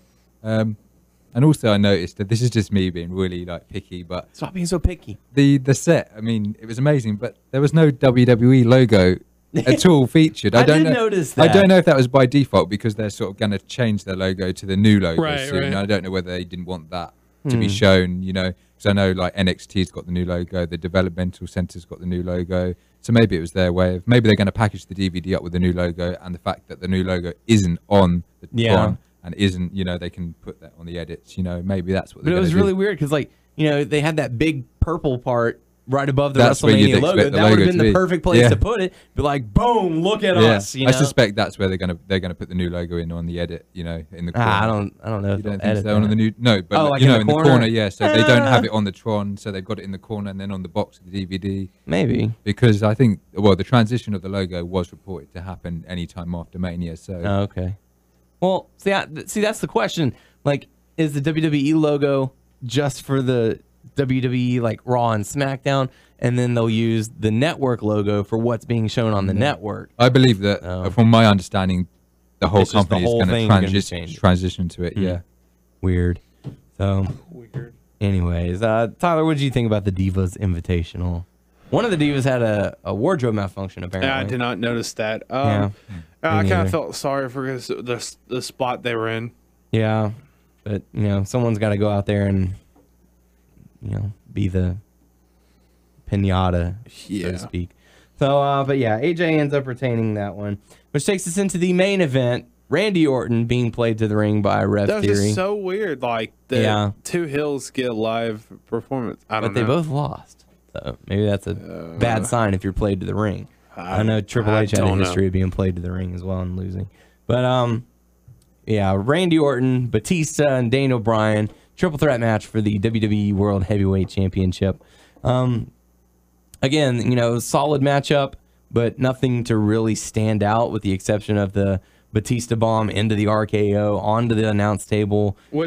That hurt Orton. Cut Orton's back up. As he landed on the screen. Yeah. And then I didn't fall for it, but Daryl was like, "Oh my God, they're wheeling out Daniel Bryan. Is there something wrong?" And to me, that was the Mick Foley falling off the steel cage. There's something happened so devastating that you think, "Oh my God, that's it for this guy." And sure enough, he fights his way off the stretcher to prove how much heart and how much spirit he has. And through the belief of the crowd, he comes back fighting. And although Mick Foley didn't win his match, he won the hearts of the fans, whereas Daniel Bryan won the hearts of the fans and the matchup. Yeah, and speaking of Mick Foley, he was across from us at he was. the booth or whatever. They're doing the pre-show or whatever. Yeah. I was watching his chilling. face like at the end of the match, like right before Daniel Bryan was won and everyone was going yes. He was smiling, doing the yes too. Mm-hmm. And when he won, and confetti was going out, he got his phone out and he was filming his family next to him, and he was filming himself going yes, yes, yes with a big smile on his face. So he's a big believer of Daniel Bryan. He has been, and I think for the longest time, like Mick Foley's been very outspoken in favor of Daniel Bryan, saying, "Why aren't y'all booking this guy to win? Why aren't y'all putting the title on him? Why aren't y'all giving him a chance?" And even at the Royal Rumble, he was like, "I might be done with this company. Like, I don't know if I want to be associates with them anymore." Yeah. But they gave him the chance with Occupy Raw, and he's like, "Okay, they're starting to make baby steps in the right direction," and he got back on board, and so Mick Foley has definitely been a big supporter of Daniel Bryan over the past few months. So it was really good to see him there, to be able to celebrate it, and it was really cool to see Daniel Bryan get the win. So Ben, anything to add from the matchup that you enjoyed? I enjoyed Triple H's entrance. Yeah, it was really cool, with the whole mask and chair, and I like when they do special. Shao Kahn. Yeah. And how about the triple threat match with Triple H coming out with Stephanie and Scott Armstrong too? That crooked referee, as Michael Cole called him. That was expected. I mean, they were throwing everything in the match to make you think, oh, he isn't going to win. He isn't going to win. Yeah, just stacking all kinds of cards on him, and but Daniel Bryan ended up coming out on top. How about you, Doug? Yeah, I like the match a lot. They did what was necessary to make people doubt it. The crowd was pretty subdued all night, but really deflated after the streak was over, and they finally, like, with all the shit they were throwing at Bryan, got the crowd to rally behind him. And I've been a big fan for a long time. I'm very happy for him. I'm very proud of him. He really deserves it, and he doesn't need me to be happy for him. He doesn't need me to be proud of him. He got there because he fucking worked hard, and that's awesome. And I'm just glad to see it happen. It was a cool moment. It was very cool. Glad to see, we've gotten to see pretty much his entire WWE career, and we've talked about it for years now, and it's just really cool for it to come to the level that it has, and still showing our support for it. But gets the big confetti, gets the big pyro, gets the big celebration. Really cool to see. And that takes us into Raw. We were fortunate enough to go check this out as well. We got to be part of the live, loud, crazy crowd of the night after totally WrestleMania. Different story. Absolutely. Crowd was ready to eat fucking anything they brought through the curtain up. And last year, the show was in New Jersey, and I know, Doug, you were not a fan of it because they were trying to be too over the top. It was more about them getting themselves over than we're happy and we're responding to what you're giving us. Yes. This year I felt way more it was us being really happy about what you're giving to us, and not us like saying, "Oh yeah, well look at this cute thing we're gonna do. Aren't we so clever?" I thought it was them being like overjoyed about what they were getting and less about how smart and cool and clever they were. If that makes any sense. And that kind of shit really bothers me. I know some people think that's cool.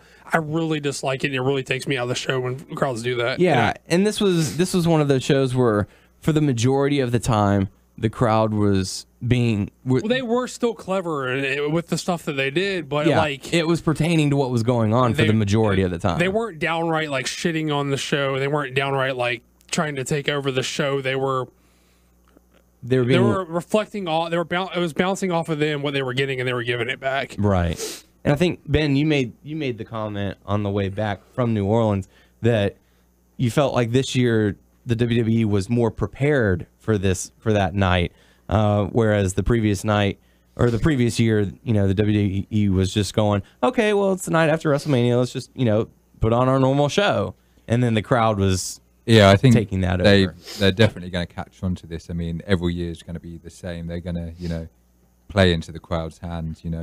It's going to be a theme. I do like one chant in particular, the "Thank You, Sweeper." I don't know if they put that on Raw.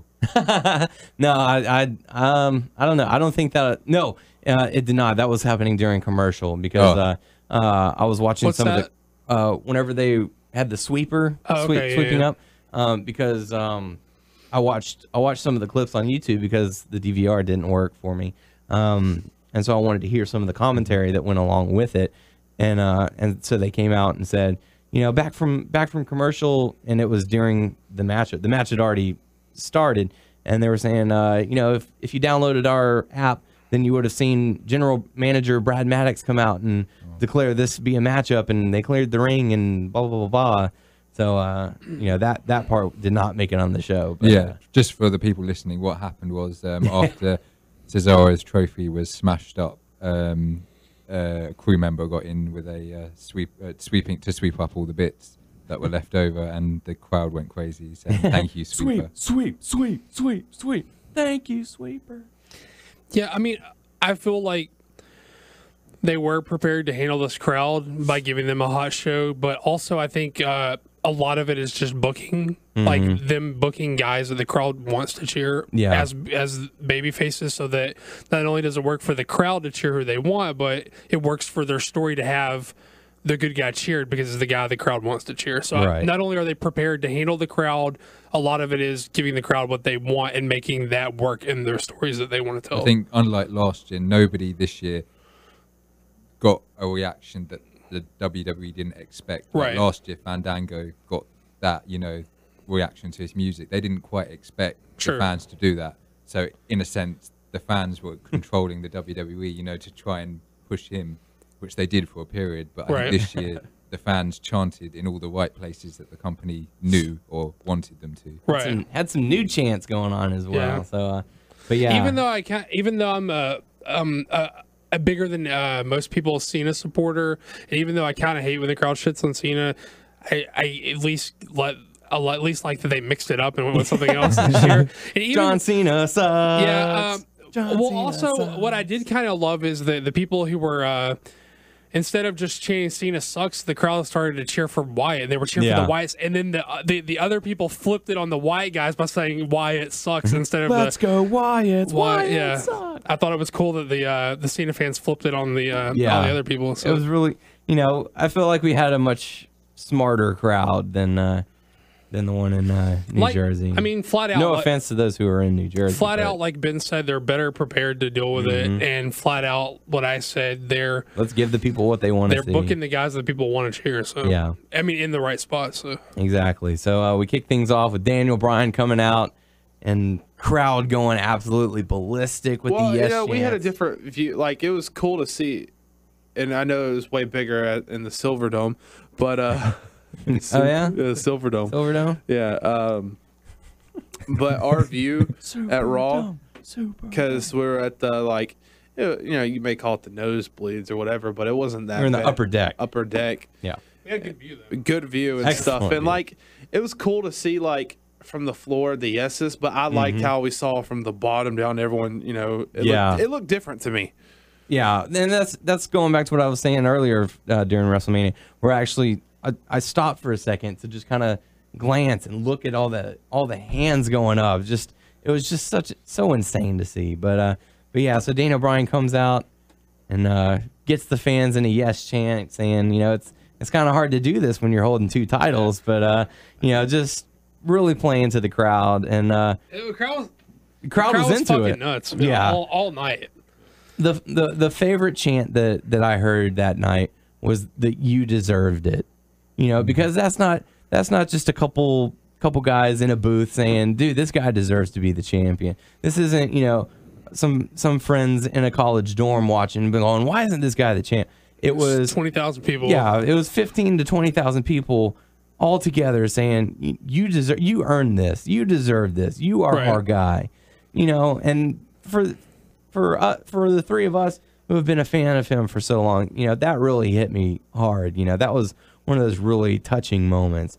And, I mean, I guess the people on the network had it, but after Raw, he gave a speech, kind of thanking the fans and putting the fans over for getting him to where he was. And legit. Like, I had to bust out a couple of fucking tears because he was just so genuine. You could see he was breaking up, like he wanted to cry. I let a few go. It was just such a like genuine moment, you know. It was heartfelt. It was very heartfelt. It wasn't a fake like, oh, thank you guys. Like I'm supposed to thank couldn't you. Couldn't have done it without you. Right. Yeah, it was like a genuine like, thank you guys. Like, I'm here because you guys, whatever, you know. Yeah, which is half true and half bullshit because he's there because he worked his ass off and he's got the talent. Mm-hmm. But the fans did help him, and it was just a special moment. It was the post Raw show. Okay. Yeah. So if you saw that, then you know you saw. And I don't know if you guys got to see it yet or not, but they did do a Road to WrestleMania or 30 Days to Mania or something for Daniel Bryan. I saw the advertisement, but I didn't see it. So good. Yeah. Very good. Like, that could go on a DVD in itself. How long did it go? Like 90 minutes. It was really good. I mean, they do like some of the press stuff that he does. They did like a recap of his career. They showed, Ring of Honor clips. They talked to Seth Rollins, Cesaro, just really cool, really good stuff. If you get the chance, check it out. Go on the WWE Network and check that out because it was awesome. And it even goes until WrestleMania is over. So it's not even, my road to WrestleMania begins now and him walking through the curtain or something like that. It's all the way to the end with him holding the championship title. So it's really cool to see. So if you get the chance, check that out. But Triple H came out to a massive asshole chant and decided that he was going to be facing Daniel Bryan for the title later on in the night. I liked what they did here with Batista and Orton. Like, those were guys they wanted in significant spots, but the crowd doesn't want to accept them in those spots, so they put them together in a way that works for everybody. It works for them in a power position, and it works for the crowd to hate them in that position. You know what I mean? Like, I don't know. It's just like they were just like cleaning up all the shit like in the right ways to make it work for everybody involved, for the story they wanted to tell and for the people the crowd wanted to boo. It was just, I was like, that's the perfect spot. Put those guys. Yeah. That's what you need to do with those guys. And it goes back to what Ben was saying. They came prepared for this crowd, which is a very smart thing to do, especially for future years. But the first, it's smart if you don't want them dictating your fucking show. Yeah, that too. So the first matchup, we got to see the Wyatt families going up against Big E, Sheamus, and John Cena. Crowd solidly behind the Wyatt family on this one. Doing like they were doing at WrestleMania, singing, "He's got the whole world in his hands." And I know, Tyler, you were very shocked that Big E and Sheamus were getting booed during this matchup. But I kind of figured that it works for Wyatt, to be honest with you, because with certain heels and how they play, it's like they get boos or whatever, and it doesn't work with it. He works because he's like kind of like a cult following or whatever. He's like, these are my people, so it kind of works for him, I feel like. But like certain people, like, I don't know who I can name, like Sandow, or like, there's some hills that you could cheer for him and they won't even acknowledge it, or he'll just try to do more things for you to boo him. But like Ryback. Yeah, I guess. But yeah. And you kind of have to look at it as Big E and Sheamus are booed through association because they're teaming up with John Cena, who beat Bray Wyatt at WrestleMania the night before. So the fans are upset about that, and so anyone who's teaming up with John Cena, they are against. Yeah, they're victims of circumstance is what it was. If you could have put Rey Mysterio out there, he would have been booed. You could have put, just didn't he get booed? He did get booed against Barrett. Oh yeah, he went up against Barrett. So they should. It feels, since they're like transitioning guys to the spots they want, it feels like they're light on the heel.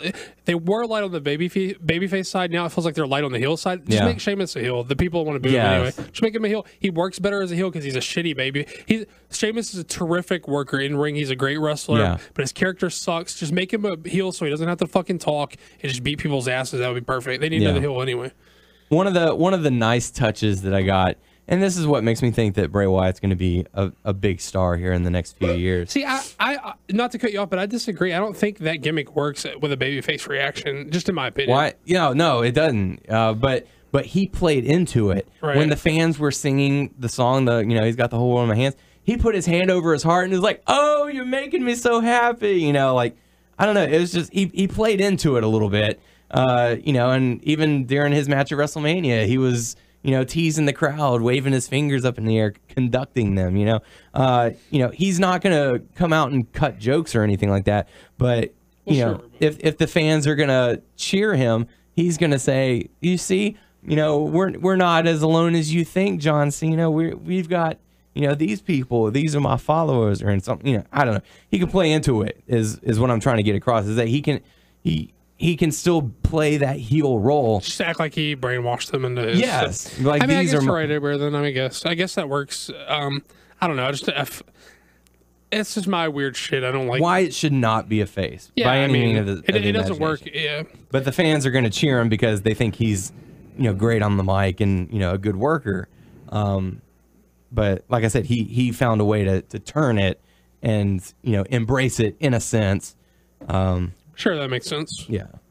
So. I had a slightly different view. I mean, in my section, I was in the travel package section, so we had quite a lot of British fans and Irish fans. So when Sheamus come out and throughout the match, there was a lot of chants for him. Yeah. And I think throughout the night there was definitely a theme of playing to the British and international fans. Yeah. That's crazy because from where we were sitting, he was getting fucking shit on. I mean, what we heard next to me, in front of me, I kind of had British people. I mean, there was Americans, there was other nationalities there, but I mean, the travel package, they kind of bunch the British together, and I think they do that purposely sometimes. There was like an English or a British dude sitting right next to us. He was booing the fuck out of. Yeah, I guess for the majority, because we were getting whoever was behind us, and or also getting the people who were in front of us. And we got kind of lucky because it wasn't a bunch of obnoxious assholes. No, we had a great section. Everyone was real cool. Even the people who did things I wouldn't do, they did it in a way that didn't annoy the fuck out of me. Even at Mania, we had a good section. Sure, yeah. I mean, there were people who constantly standing up. That's because the people in front of them were standing up. If you go to a fucking show and you're going to get up to go to the bathroom and to the concession stand and to the bar, like 10, don't even fucking go. Just go stand by the concession stand and watch the TV. Or have us move over and you sit at the end. With us. Let us sit on the end. Because so many people kept getting up and down. I was like, are you here to watch the fucking show? Or are you here to go to the concession stand? Because you're driving me fucking nuts. I'm just glad that you guys didn't have to experience the British guys that you experienced at Evolve, because oh my god. I'd just like to say, not all British people are like that, and I wouldn't associate. They were hooligans. I wouldn't associate with them, and they were like douchebag assholes. I don't know what you call like rough people in this country when they're really like, like they need a good wash. Those kind of people. Stinky. But they, they are everything. They give me a bad name. I was kind of embarrassed to be that close to them. They were at Ring of Honor the next night, but they were on the opposite side. We saw them. We're like, thank God they're over there. Yeah. And this is just a tip for anyone who might be going to a wrestling show. Keep in mind that some of the seats might be really close together. Deodorant is not a bad thing.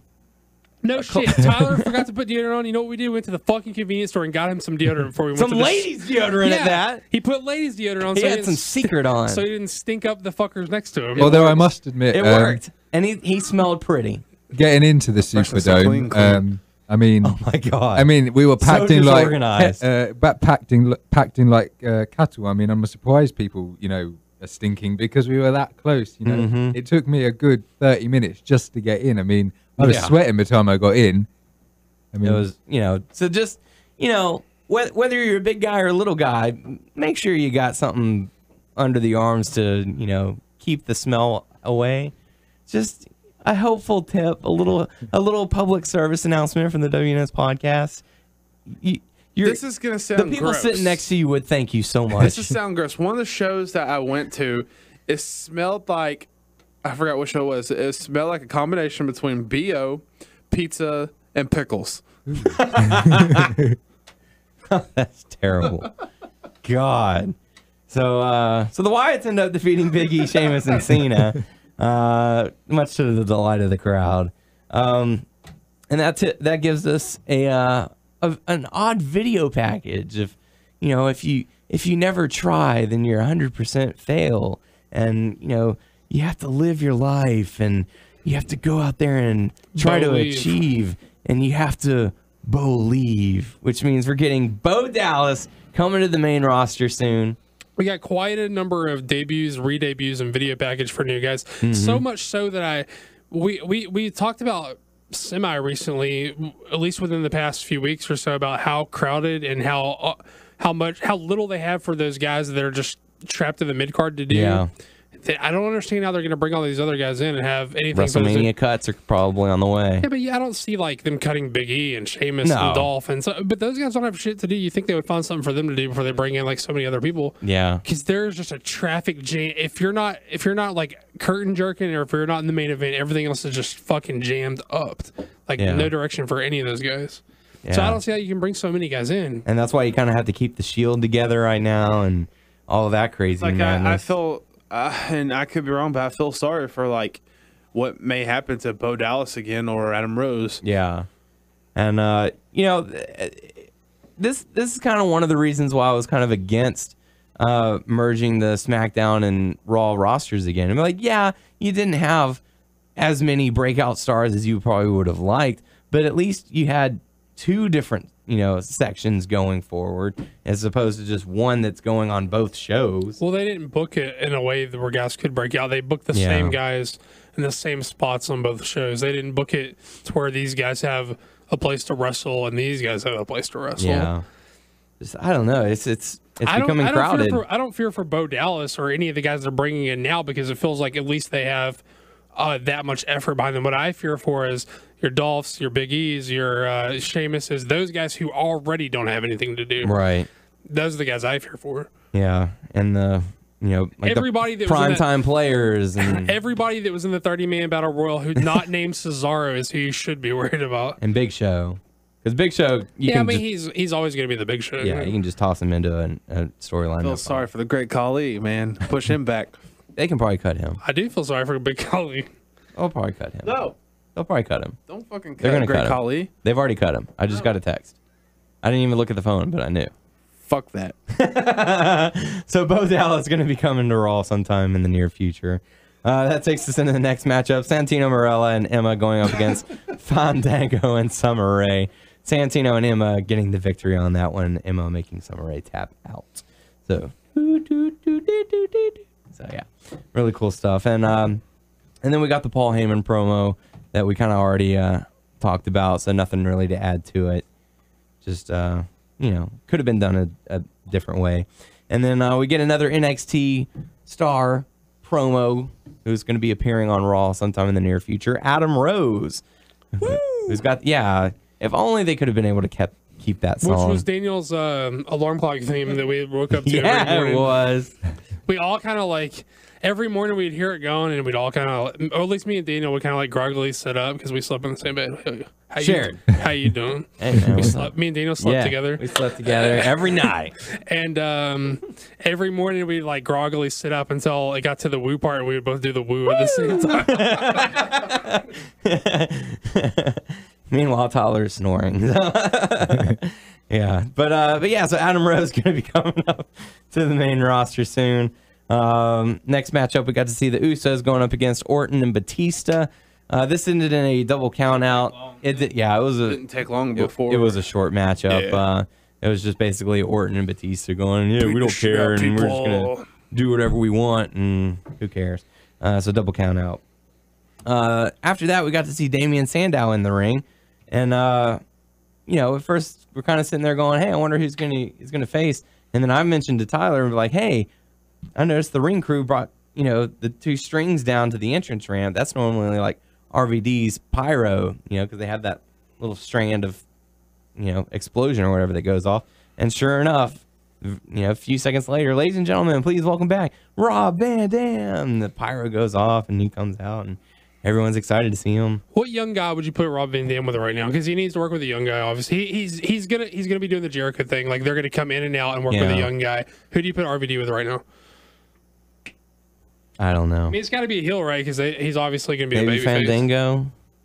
I can see that, I guess. Yeah. I mean, that's the only one that I can really see right now. Well, they kind of killed any momentum he had after the Jericho thing. So yeah. I mean, that's been a full year ago at this point. Yeah. I don't know. I think they could. If they want to build up swagger, RVD swagger, that might work. That could be a good one. Now that Cesaro's not. Well, I think they have the obligatory at least like 1 or 2 matches he's got to have with Cesaro first, but Yeah. But Other I don't than know, that. like I find it weird that they would break them up and then they would both still be heel. I don't think you can make. I don't think Swagger can be a babyface and stay with Zeb. Yeah. Because I just think like the nature of the gimmick is a heel gimmick, right? Mm-hmm. But it's odd that they would break a team up and have them both remain heel. Yeah. It's Very weird. It is. So I don't know. I don't know. We'll have to see. We'll have to see where they go because You feel like they at least have to. I guess technically they could blow it off, and they could just be like, "That's what happened on Raw, and it's done." They never touch each other again. But it feels real odd, to not have a. I don't know. Plus, he broke the trophy, which is crazy too. it's messed up. Yeah. That trophy was very fragile, Yeah, including Andre the Giant's leg. yeah. Do you think that was just a fake one they brought? Yeah. Yeah, I it think was. so. It wasn't the one that they showcased. They had two, I'm right? curious as if. I would hope not, because if they broke the real fucking one, that's crazy to just throw them. Yeah, no, I mean, well, no, like, what I'm they must curious have is if two. that was an actual one. If the actual trophy was that one. Yeah, that's like what if I'm it's getting just at, a yeah. plastic little That's what he's saying. dinky, trophy instead of like, a brass statue of Andre the Giant. I hope they have a real one somewhere. Yeah. I hope so. Who knows? It looked cool before it got all broken up. Beat to shit. I'm sure they had it at Access, but I didn't get to see it. But I'm sure they must have displayed it. You need to look around harder next time. I'm sorry. The line was too long. The line was too long for something that may have been a trophy. Yeah, but I'm just messing with you, Ben. But next up we got this, or RVD got the win over Damian Sandow, by the way. Next matchup we got to see Rey Mysterio going up against Wade Barrett, the person who hasn't wrestled a match on Bad News Barrett, whatever. Hadn't wrestled a match on Raw or SmackDown in quite some time. A lot of people were curious as if he was injured or if he pissed someone off or what was going on. And I guess they just had some bad news and didn't have anything for him. But Barrett goes out, much to the delight of the crowd. The crowd's chanting all sorts of stuff for him, and he ends up getting the victory over Rey Mysterio. I don't get it. I don't get the love for Barrett. I don't. I understand that there's like a Fellow countryman. I get that, but people seem to like him in general, is what I mean, and I don't get what people see in Wade Barrett. It's the fact that he sounds just like a very own Ben Carey. Well, no, I mean, not quite. My thing is like, if you want a lanky guy with a striker gimmick, then why the fuck would you let Chris Hero go? Because he didn't lose the weight. I mean, I saw 3 Chris Hero matches this fucking weekend that were amazing and better than, I don't know, like, we talked about this and I'll say it again just because I'm gonna say it again, but Is it your Pokemon joke? I'll tell the Pokemon joke if you want. But Yeah. no, but Chris Hero does like everything Wade Barrett does better than Wade Barrett does, and then he does a bunch of things that Wade Barrett can't do or doesn't do, and he's the lanky striker guy. I mean, it's the exact gimmick that Barrett has, minus the accent. That he does everything better than that, and like I don't know, like I don't get it. Like again, the only thing that Barrett has that Chris Hero doesn't is abs and an accent. Like, and Hero's got everything else and that he does in spades, like Hero better. has longer hair. Yeah. But the Pokemon joke was, if Wade Barrett was a Pokemon, Chris Hero would be his most evolved form. But yeah, I don't see. I choose you. Yeah, I don't like not like Barrett, but I don't get why people like him so much. I don't know. Can I just say No. Yeah. Of course. Mysterio, when he come out, I mean, I think out of everybody that come out that night, whether they were meant to be heel or face, I mean, our section barely stood up. I mean, I didn't know whether to stand up or sit down because I didn't want to be the only one that stood up. I mean, I stood up for everybody, but I mean, there was no pop for him in our section. There was nothing. I mean, since his injuries, he's had no real push. That's Yeah, but he's obvious. always a fan favorite. He's always That's but so weird. it just wasn't there. There was no support. No. No. Not since Rumble, at least. Nah, well, he's just another member of the roster. Yeah, at this point. it was just cold. The reaction was cold, and I thought for a guy that's been around so long, and all the kids love him, there was just nobody into him, and I thought that's kind of sad. And actually quite the opposite, because one of the few things that really did get under my I was mostly okay with this crowd, but there were things I didn't like. But one of the few things that really did get underneath my skin in our section, and a couple of rows back, a guy said when Mysterio came out, they were booing him. They were like, "Boo, Mysterio!" They're like, "He's almost as bad as Cena or whatever," and whatever the fuck that's supposed to mean. But clearly, that's just an idiotic thing because there's no comparison there, like whatsoever, other than crowd favorite who kids like, and that's just an idiotic thing to say in general. But like that'll teach you to get on my WWE Kids magazine. He's booked nothing like Cena. He hasn't been anywhere near a main event picture in like years and years. Yeah, and he's a good wrestler. Like the last time he won a title, he kept it for a day. Yeah, not even a day, less than 2 hours. That was just one of those little things that really, I was like, you're just waiting to try to be like smarky, and I'm just like, shut the fuck up, you dumbass. But yeah, that's one of the. But yeah, they were totally cold to him. No one gave a fuck. But it's just kind of like how they're booking him, though. I mean, it's like they haven't booked him to mean shit, so of course, don't be surprised when he doesn't. And he did the begging thing again. Yeah, that was WrestleMania. Odd. He did that to Big Show too. That's not his character. Yeah, that's so weird. Like, why would he do that? He has the fight of a champion. The heart of Chihuahua. Anywho, but Wade Barrett ends up getting the victory. Crowd goes ballistic and very happy. Good times. Wade Barrett. So next up, we got to see the debut of Alexander Rusev going up against Zack Ryder, Mr. Li himself, getting fed to the wolves. Rusev just dominating the matchup and getting the victory. What do you guys think about the debut of Alexander Rusev? I think he's the guy they want. Who's the other Russian guy that they brought in? Vladimir Kozlov? He's the guy that they wanted him to be, I think. And I don't know. Well, that's how he originally was. Yeah, he started, and then they turned him into that comedic. I made him have tea with. This guy's way more athletic. Oh yeah, he's a lot better. But I think athletic. they want this Russian bad guy so bad, you know, and they're looking for it. But I don't know. He's Bulgarian. Is he Bulgarian? Yeah.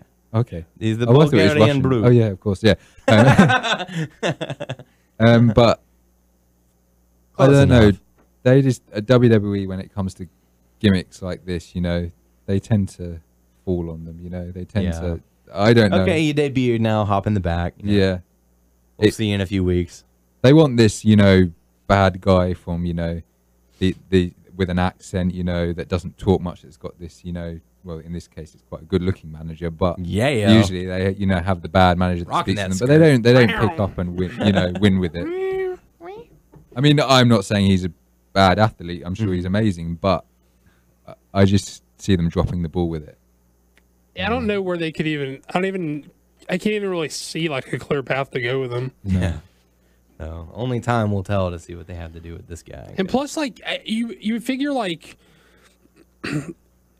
Like the foreign heel gimmick has got to be like a thing of the past. As they're such an international company at this point, I don't see how they can get away with stereotypical foreign heel. You know what I mean? Yeah, it's just odd. Yeah. It is very strange, but you know. So Alexander Rusev ended up getting the victory. Is she supposed to be Russian though, and he's Bulgarian? I don't know. He's Bulgarian. She's supposed to be the chick from Rocky IV. That's all I know. Well, they're Russians in Rocky IV. Well, I know that, but you know, she's supposed to be the representation of it. But he's from Bulgaria. I'm surprised they went with Bulgaria for a character. Yeah. Not that there's anything wrong with Bulgaria, but it's just. No, Ben, what is wrong with Bulgaria? Russia would make sense, especially like now. They're like, oh, I mean, of course we've got a Russian heel. It probably would make even more sense. They could play a storyline off that, you know, if they wanted. But yeah, okay. It's Vladimir Putin. Like, wait a minute. No, Puttin. Putin. Anywho, next up we got to see the Ultimate Warrior come out. Many Russian listeners, they're like, "Fuck you guys." Probably, but we got to see the Ultimate Warrior come out and cut a promo. You know, for what it was, I didn't quite get it until the very next day, and then you go back and listen to it, and you know it has such eerie, like such a deeper meaning.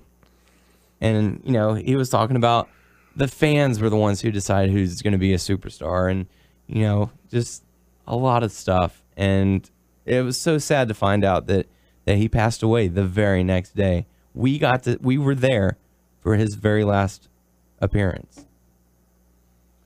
Didn't get to see the Hall of Fame.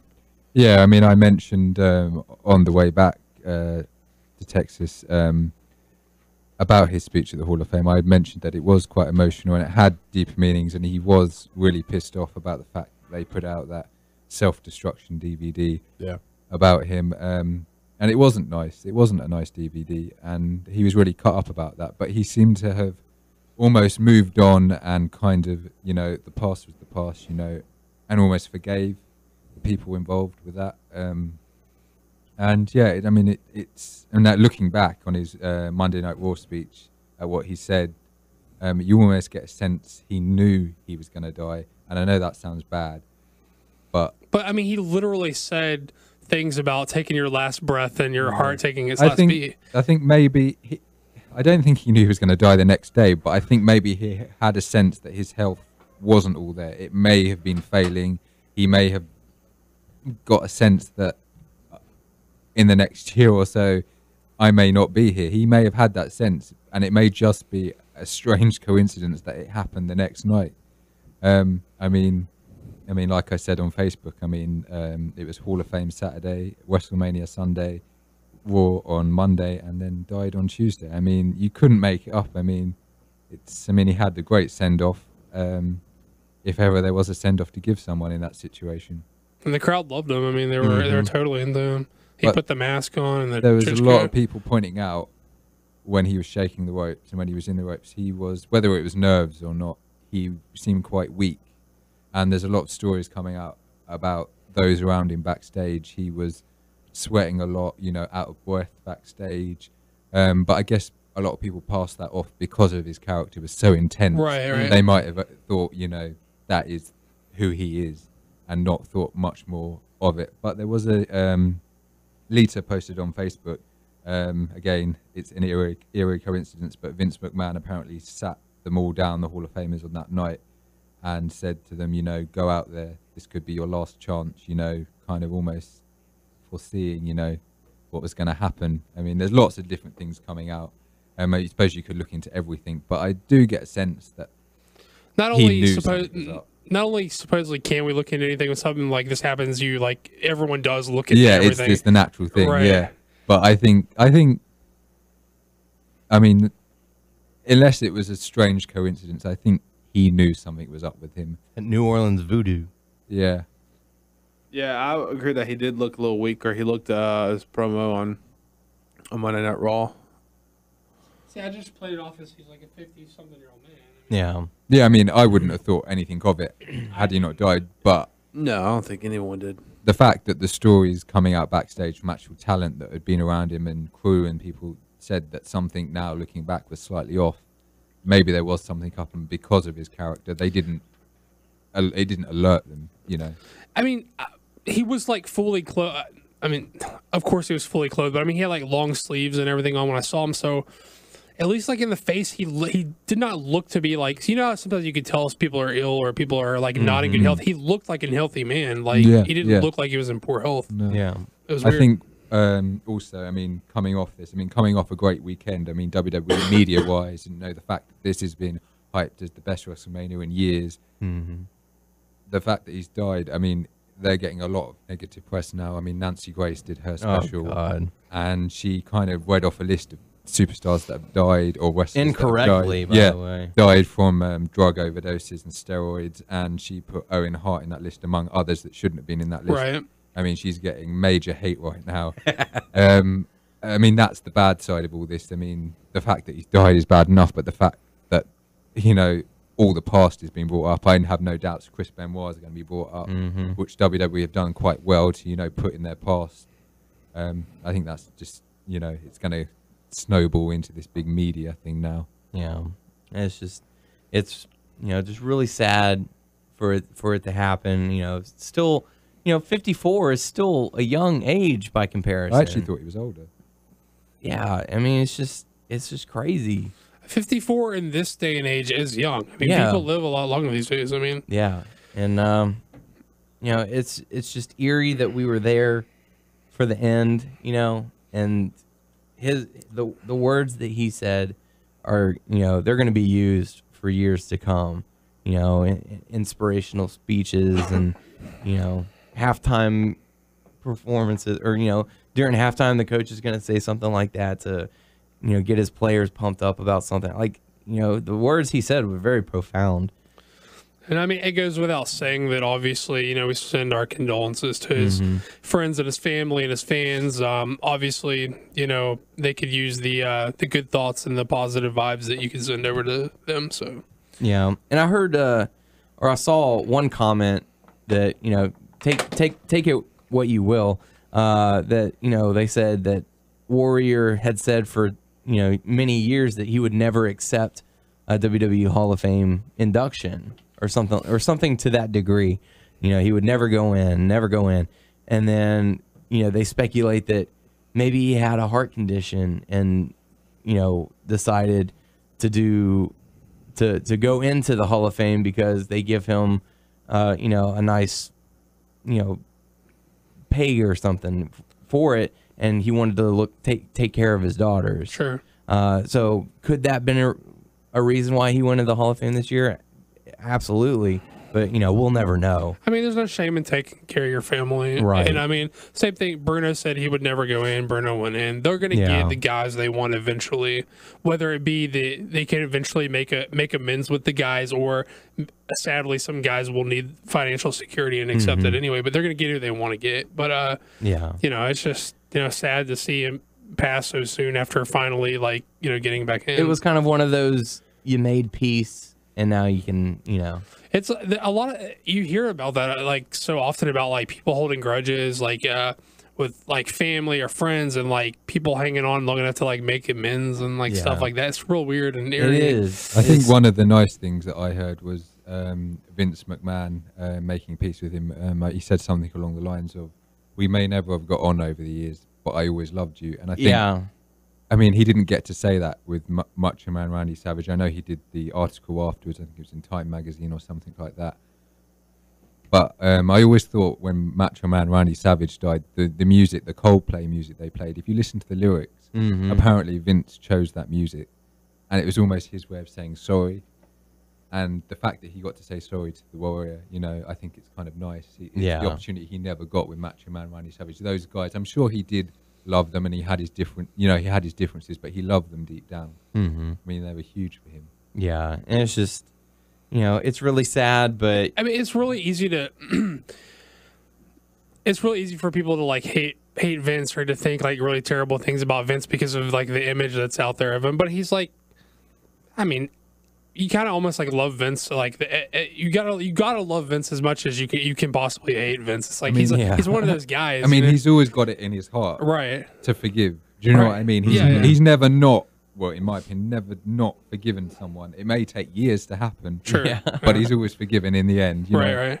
I mean, Hogan always comes back, and Warrior came back. Fuck, I mean, if they buried the patch with Bruno, that's the ultimate. Right. I mean, there's nobody they can't patch it up with at this point. So, certainly... Except China. Yeah, except China. I don't know. WrestleMania 30, XXX, I think that would have been a good time for them to bring her back. No, bad. Good joke. Thanks. But yeah, certainly, like Doug said, condolences going out to the friends, the family, the fans. It's just really tough, because... Like he said, for years y'all have wanted this to happen. For years y'all have never forgotten me, and now it's finally happened. And now that it has, now he's gone, and it's just, I don't know, it's just surreal.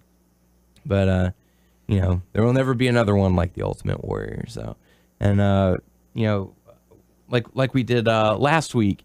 With WWE, who sent us the music DVD. They were also kind enough to send us the recently released Ultimate Warrior Ultimate Collection. So we're going to be doing a review on that. We're probably going to make a video, or we'll do a video review of that sometime in the near future. So just be on the lookout for that. But we do want to thank the WWE for sending that our way. But the show does go on, and we got to see AJ come out, the still Divas champion, cut a promo about how she is the Divas division. She made the Divas division. And we get to see the debut of Paige. Paige comes out, much to the delight of the fans. I know I was freaking out about it. basically saying, "Oh, I'm just here to congratulate you on your victory." And AJ is like, "Well, that's great and everything, but you're interrupting me, so be gone." And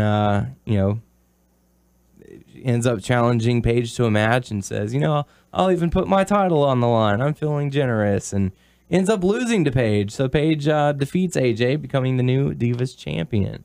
What do you guys think about this moment? I'm glad to see it. Obviously, the fact that she's British. There was she's pretty too. Yeah. There was a documentary on back home on a channel we call Channel 4, and it's just looking at her and the independence in the UK and looking at her family. I mean, she comes from quite a humble background, much like myself. So to see her actually win the title, be in the WWE, it's quite a big moment for her.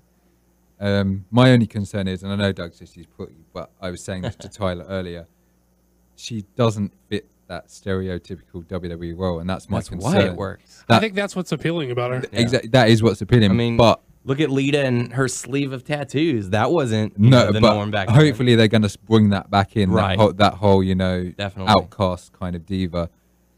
Anti-diva. Because at the moment with the Total Divas, it's all about these pretty girls, slapping each other and, talking about each other behind each other's back. You hold your tongue about Total Divas, but... But, I hope... Lay into them, Ben. Hold nothing back. I hope they bring... You're leaving on Saturday. Kind of edgy diva, back. That's a bit of an outcast, but, everyone wants to support and follow. Yeah. And it was really good to see how emotional she got when she won the title. And that was genuine emotion. Yeah. So really cool. What do you guys think about it? I thought it was cool, but I felt weird about the whole execution, I guess, about it. Like the finish was odd. Like I don't know what move was she trying to do or whatever. Was she because she counted that what was it? That submission that she does, and then she went to something like the Widow's Black Widow or whatever it is, and it looked like Paige was tapping. What it looked like to me is the move that lightning spiral Masato Yoshino does, where he has swings out the leg to the back. You know what I'm talking about? Yeah. That's what it looked like she was trying to pull off. I haven't seen a lot of Paige. I'm not up on NXT. I hope to be soon and in the future. But it looked like she was going for lightning spiral like Masato Yoshino does. But it was really cool that they debuted her, and I think they debuted her in a good way. But much like Tyler just said, the execution fell really flat to me. I think it's a big lesson. People wait till something's awesome before you chant "This is awesome," because you chant "This is awesome," and then they do a leg sweep or something, and a botched sweep at that. And I find it real odd to put the belt on her in that fashion. I think it's a good, strong way to debut her. Yeah, but I find it odd to put the belt on her right there. Like Tyler, I think the execution was kind of horrendous, but. I don't know. Were you going to say more? That was it. Okay. But yeah, Paige does end up defeating AJ to become the new Divas champion, and also making history of being the first person in the WWE, not NXT, but WWE, who was born in the 90s to hold it. Jesus Christ. Yeah. The 90s? She's 21. Woo. She's a year younger than me. Shut up, Ben. Ben, you were born in the 90s? I was 91, yeah. Wow. Mm-hmm. I'm an old fucking man. At least I'm not the youngest in this room. Once he leaves, you will be. No. But yeah, so congratulations going out to Paige. Next up, we got to see Hulk Hogan coming out. Man, we've been going a long time today. This is probably going to be one of our longest shows. Hulk Hogan comes out, presents the Andre Trophy to Cesaro. Cesaro, gets interrupted by Zeb. And Zeb is like, I'm glad that, we brought you in and made you a Zeb Coulter guy. And, perfect setup for Cesaro to grab the mic. I just want to say some things about you. But I can talk myself. Yeah. What you think about that new swagged out jacket he has? It's different. Sparkly. Yeah. He was rocking that at WrestleMania. He's the man. But, Cesaro grabs the microphone, says, oh, sorry, dude, I'm not a Zeb Coulter guy. I'm a Paul Heyman guy. And the crowd goes insane immediately from booing him insanely earlier in the night to cheering him amazingly. Paul Heyman comes out and says, well, let me tell JBL and these other two things who like to call themselves commentators how to address Cesaro. And Swagger comes out and attacks Cesaro, and that's what prompts the matchup. Cesaro ends up defeating Swagger via count out after Swagger decides to leave, and the fans have some not too kind chants for Swagger on that one. But anything else to really take away from it? That night he was a face. Yes, he was. Paul Heyman was a face at that point. Yes. Too? Yes. Yeah. I thought it was cool, but it was just thinking about that the whole time was just weird. And the thing that got me was Zeb Coulter, in my mind, did something very, very throwback. Where he was on the mic and was like, "Wait a minute, are you trying to tell me that you are jumping ship to this guy?" Like, I don't know, just the delivery of it made me go back to like the older days of wrestling. Yeah. So, I liked it. But I said pretty much all I had to say about it earlier. I like the idea of them together. I think that now that we know he's straight up heel, I guess you confirmed that from spoilers for SmackDown. But just for SmackDown, I don't know how it's going to pertain to Raw. Yeah, I guess he wasn't like official a babyface, but he's well on his face to being a big babyface. I just find the alignment weird. But if they keep him as a heel, it's going to be heel versus heel. It's going to be Swagger versus Cesaro. Right, and you can't babyface Swagger. At least I don't think that it's appropriate to babyface Swagger in that gimmick. I don't know. Cool stuff. Yeah. So that takes us into the. You're fighting a water bottle, Tyler.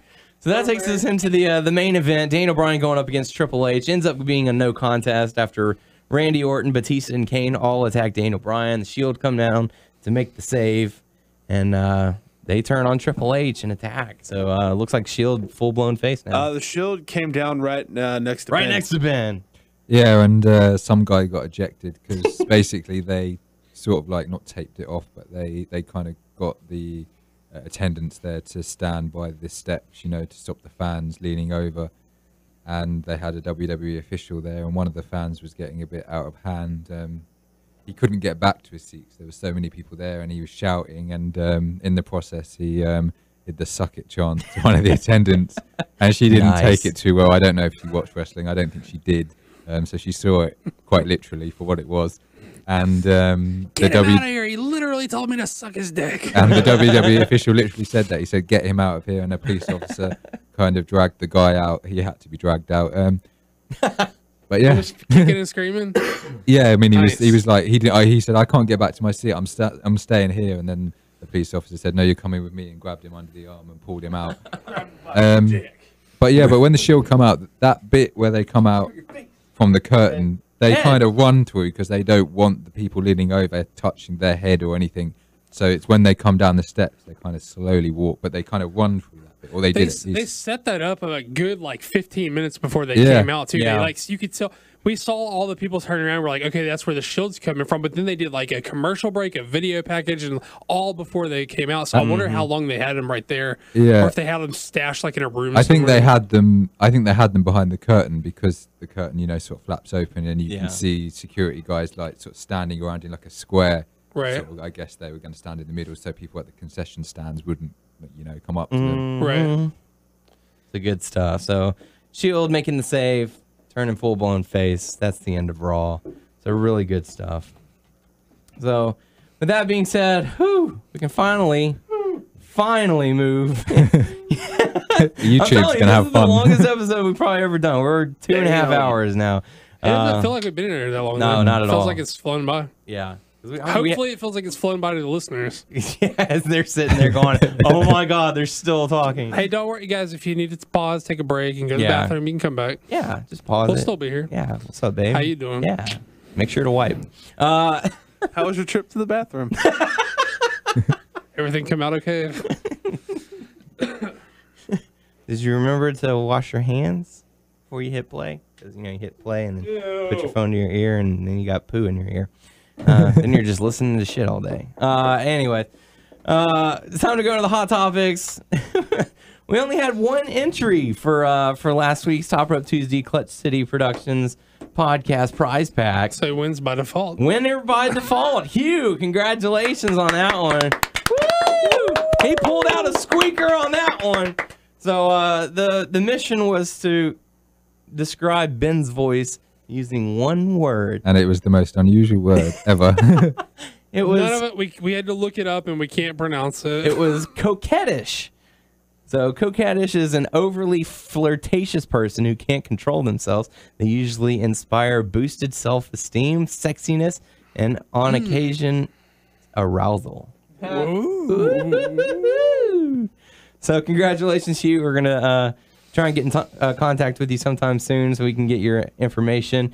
Same for you, Occam City. If you have a Facebook or a Twitter account, please send us a message. I know we were supposed to contact you, but I tried to look it up on YouTube, and it made it quite difficult. So if you happen to have a Twitter or a Facebook account, just shoot us a message so that we can get your information as well. So congratulations, Occam City. Congratulations to Hugh.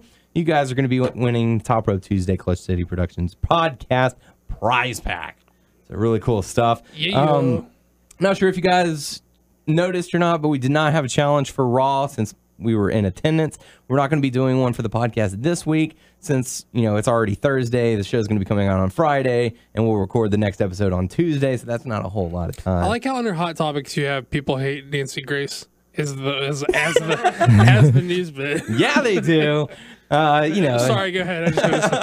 But there's not going to be a challenge on this week's show, so check back in next week. And make sure you go over to Top Rope Tuesday. Clutch City Productions. Show those guys some love because that's coming out of their pocket. Yeah, it is. They offered up the prizes, so go and like and subscribe and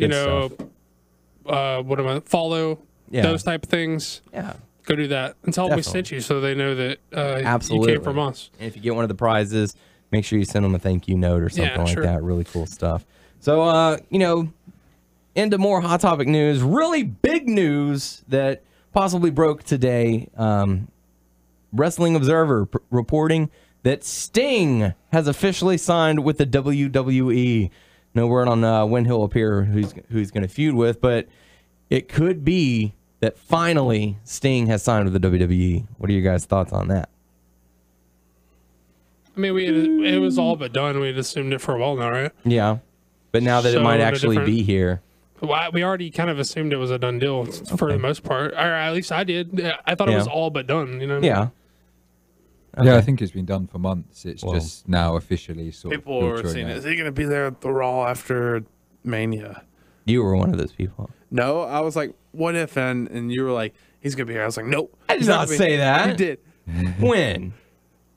One time? One time? At Raw? You want to change that back to 0? One time at I'm Raw? pretty sure, if anything, I said, well, it's always a possibility. Maybe.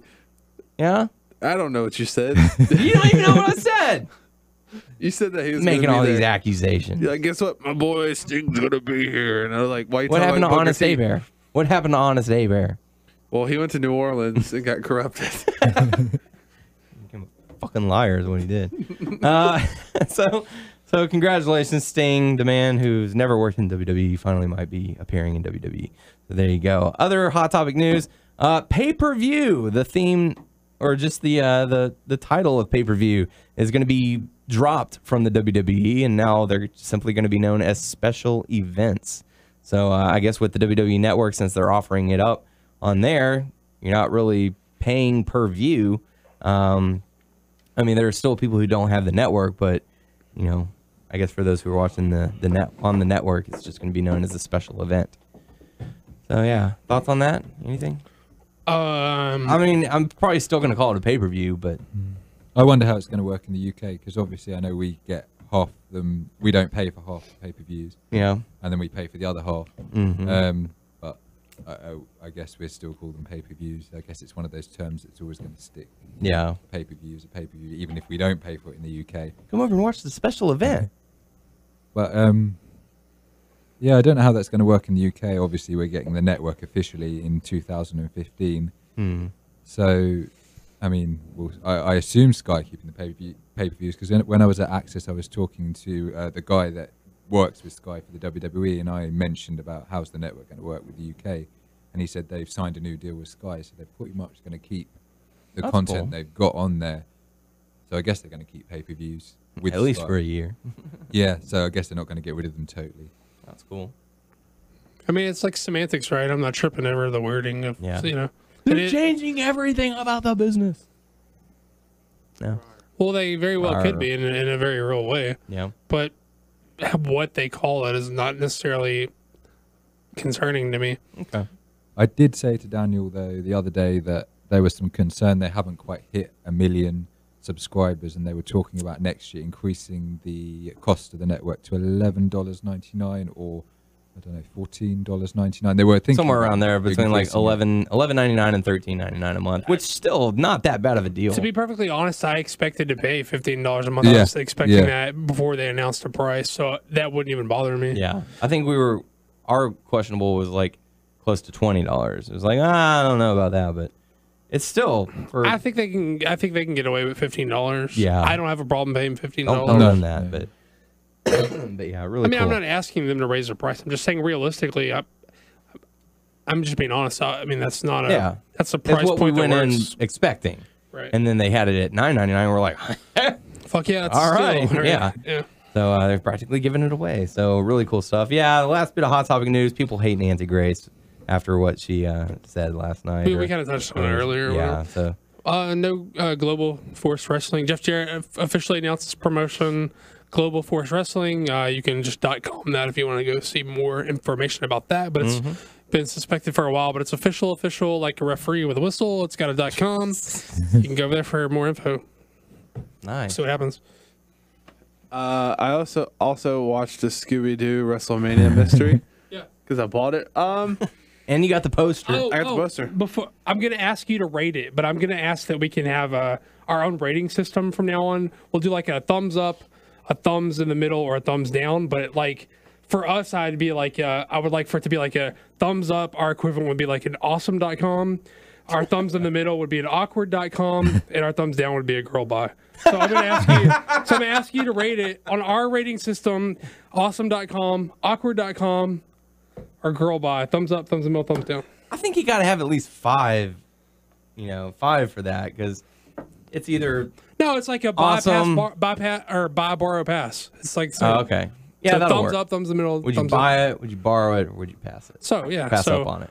Awesome is awesome.com's a buy, awkward.com's a borrow, girl buys a pass. So You see how it just happens on the fly? It just Like, flows. yeah, there's nothing on here of girl buy on here. I would say awkward.com. Awkward.com. Let's borrow it. Borrow it from a friend. They have some. we missed Total Divas. We had to work it in. Yeah, they had some cool moments, and I like the.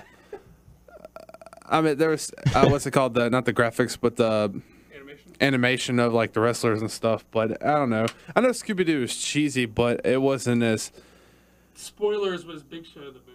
No, Big Show was not the bear. Oh, But he was in there though. Big Show was in there. So was Del Rio. whisper in my ear who's the bear, the demon bear. Are you serious? Yeah, a guy that no one knows. I haven't seen it, but I'm gonna give Spoiler! it. I'm gonna give it a girl bye just on that. Girl buy? All right. Did Because it's not the Big the Show. voices sound? Did they sound? Well, not false, but forced. Yeah, some of them. Like I know, like Brodus Clay, man. Everything you talk to him, he's like funky. That's all he says like the whole time. He's like, yeah, that's funky. Like the whole time. It's like, Brodus, what do you want to drink? Funky. Well, what about Sin Cara? Because from what Thomas told me, he doesn't talk, but he dances. He does dances, and Yeah. John Cena interprets it. That's kind of cool. Yeah. So it had its cool moments. So but, like, does to that me- bump it up to awkward for you? Awkward. But to me, it's like borrow instead of like owning. But I own it. You own it. Well, you got the poster for it too. Totally worth it. Totally worth it. Totally It's worth not a getting it borrow. for It's an awkward.com. awkward.com. On this show. Get it right. Scooby was at Access actually. They had the mystery machine and they had Scooby dressed up, and all the kids were lining up. Oh no! One thing, John Cena was Superman in this movie. I swear he could like lift up stuff that he couldn't lift in like real life. Oh, here's the truck. Whoop. He lifted up like, holy shit, he's Superman. Was Punk in it? Fucking smart. No. Oh, okay. Oh. I thought Punk was supposed to be in it. Maybe they edit took him him out. The only two They drew a people- mask over him and made him dance. So. there was a few people that they announced that was in there, like Jerry King Lawler was in there, Sergeant Slaughter, Big Show, and Del Rio. That's cool. Was Thelma in there? Yes. Who? Thelma? Oh, Thelma. Yeah. So very cool. Oh, and what's her, not Thelma, but what's the other girl? I forgot her name. Fred and Daphne. Daphne was in love with John Cena. Speaking of Daphne, we got to see Daphne. Did you hit that? The wrestler. Oh, she was the host for Wrestling Odyssey. Yeah. Very long 5 minutes in between those matches. Anyways, good stuff. Well, I think she's a nice looking lady, so I don't care. It was very cute. So time to go into the Q&A portion of the show. Your questions, our answers. First question coming to us from Thomas. Drop it low, son. Drop it low, son. Drop it low, son. Dropping that weight, son. God damn, Thomas, you look fucking beautiful, man. You look like a whole different person. Keep up the good work, man. You the man. Yeah, I need to start losing some weight. I need a diet plan and an exercise plan from you, pronto. Yeah. So Thomas's question saying, with the Undertaker streak being conquered by Brock Lesnar at WrestleMania, I thought I'd ask, what do you consider to be the biggest shocks in wrestling history? I can't think of time in my pro wrestling fandom that have been more shocking than just this past few days. I know you just said witnessing the streak, but that's literally that, and then seeing Warrior and then hearing him pass the next day. Between those two things, I can't think of a time I've been more shocked in as few of days as this past week. It's been crazy. Yeah, it really has. That's not a cop-out answer. That's just literally like, I can't remember the last time I was that shocked over events. The only thing that I can think of goes back to when I was like in middle school or early high school when I saw Goldberg's streak get broken with the taser or whatever. That was the only other time whenever I felt like my heart just drop, because I was a huge Goldberg supporter at that time. And for the streak to end that way, I was just devastated. I was like, oh my gosh, I can't believe this happened. You should relive the streak through Artie Evans. Yes! Streak. How awesome was that? I love him. That was so fun. He's fucking awesome. Yeah. Yeah. Ring of Honor, folks. Go and check that out. How about you? I don't think this is as big as those moments, but I forgot which match it was where Randy Orton was like, was it fighting Triple H and he got thrown out? Or what did he do that he broke his... Oh, yeah. It was like his collarbone or something like that. Yeah, you could see it, and I was like, oh. Yeah. Pretty shocking. How about you, Ben? I was trying to think. I mean, I'm sure there are moments. I can't put my finger on one specifically. Streak getting broken. I mean, Miz beating John Cena at WrestleMania. I mean, this whole weekend. I mean, it's been shocking. Like losing your timing phone of everything with the Ultimate Warrior. You couldn't make it up if you wanted to. I mean, I guess if we're talking reality, the Chris Benoit, that whole thing. I mean, that was. That was. I mean. Yeah. I think I went into depression afterwards. I mean, it just made you feel sick. I mean, I remember watching Raw and, Vince coming on and getting upset, and then to find out the next day that he had actually murdered his family. It was just an unreal, bizarre time. So that would probably be my most shocking real moment. As for a wrestling moment, I can't put my finger on one. There's probably been loads, but yeah. The Rockers breaking up. Shawn Michaels too young throwing Jannetty I through wasn't the even glass born. window. Oh, I mean, you've seen. Yeah, I've seen. Obviously, you've seen clips of it. Another big one would be the Hogan turn. Joining the NWO. You're like, what? Exactly. I think anything with Austin. I mean, the Austin in the beer truck. I mean, that was classic. Yeah. So really, like Wyndham turning on Luger to join the Horseman. To join the Horseman. Yeah, I think all of our voices are just about gone. This is the longest episode we've ever done. I can guarantee. Officially? Officially. Mark it down. Yeah, we're go get a snack. We'll be waiting on you. You can pause and come back. Hey man, how was the snack? Was it tasty? Did you eat strawberries? This is marathon mode is what we're in right now. 3 hours for WrestleMania 30. Yeah, there you go. It's very fitting.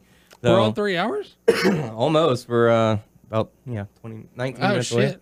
Nice. So final question coming to us from Occam City saying, hey guys, great show as always. Love the video podcast. I was waiting for Ben to bust out with the I'm afraid I've got some bad news line. I know a lot of people are upset with the streak ending, myself being one of them, but I understand Taker chose to end the streak and he picked the guy to end it. My issue with it is that it does nothing for the guys involved in the match. Lesnar didn't need the rub from ending the streak, and Taker didn't need to end the streak to retire. I rewatched the match on the network, and the match was better than I initially thought. I've also read a lot of people saying the Cena-Wyatt match was terrible To me, the match told the best story of any match on the card. I do not have a slight issue with the way they played out the Bryan angle at Mania. There was no need for the stretcher or the extra attack by Triple H.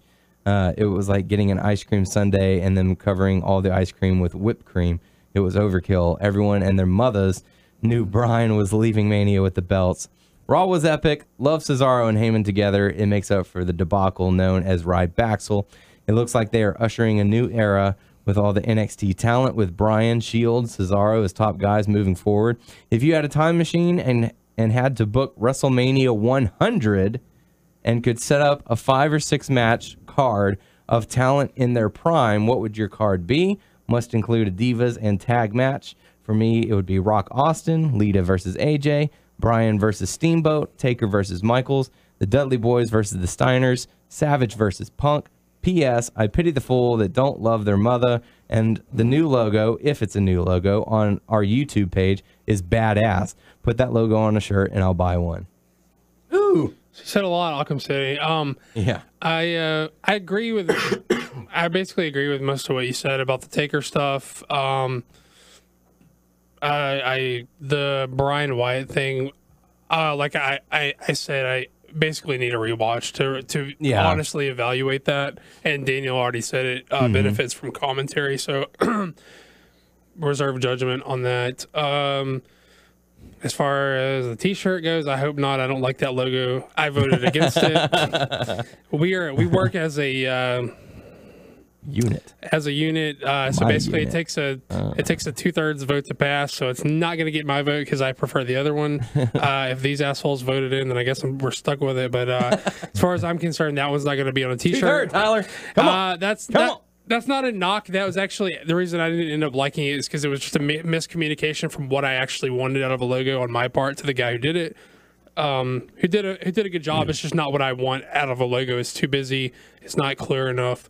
I prefer simpler design. So, and I'm just the kind of guy who wouldn't care if 200 people said we want to buy that shirt. I'm just the kind of guy who thinks we control what we put out in the public, and I'm against it.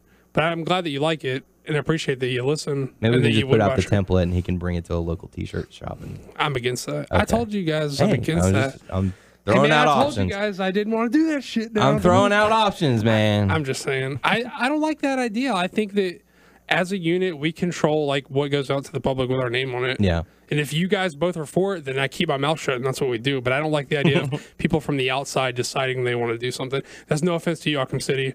Love you. Thanks for listening.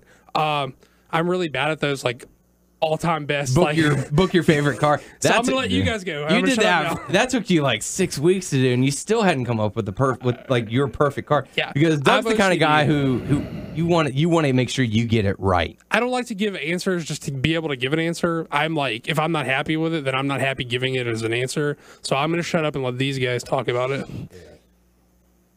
I can't think of all those matches. I don't like Doug. I don't really buy into the fantasy booking. I mean, I'd rather the question be, if you could take a series of matches that have already happened and put them together on one card, that would work better. But it's a time and place thing for me, Yeah.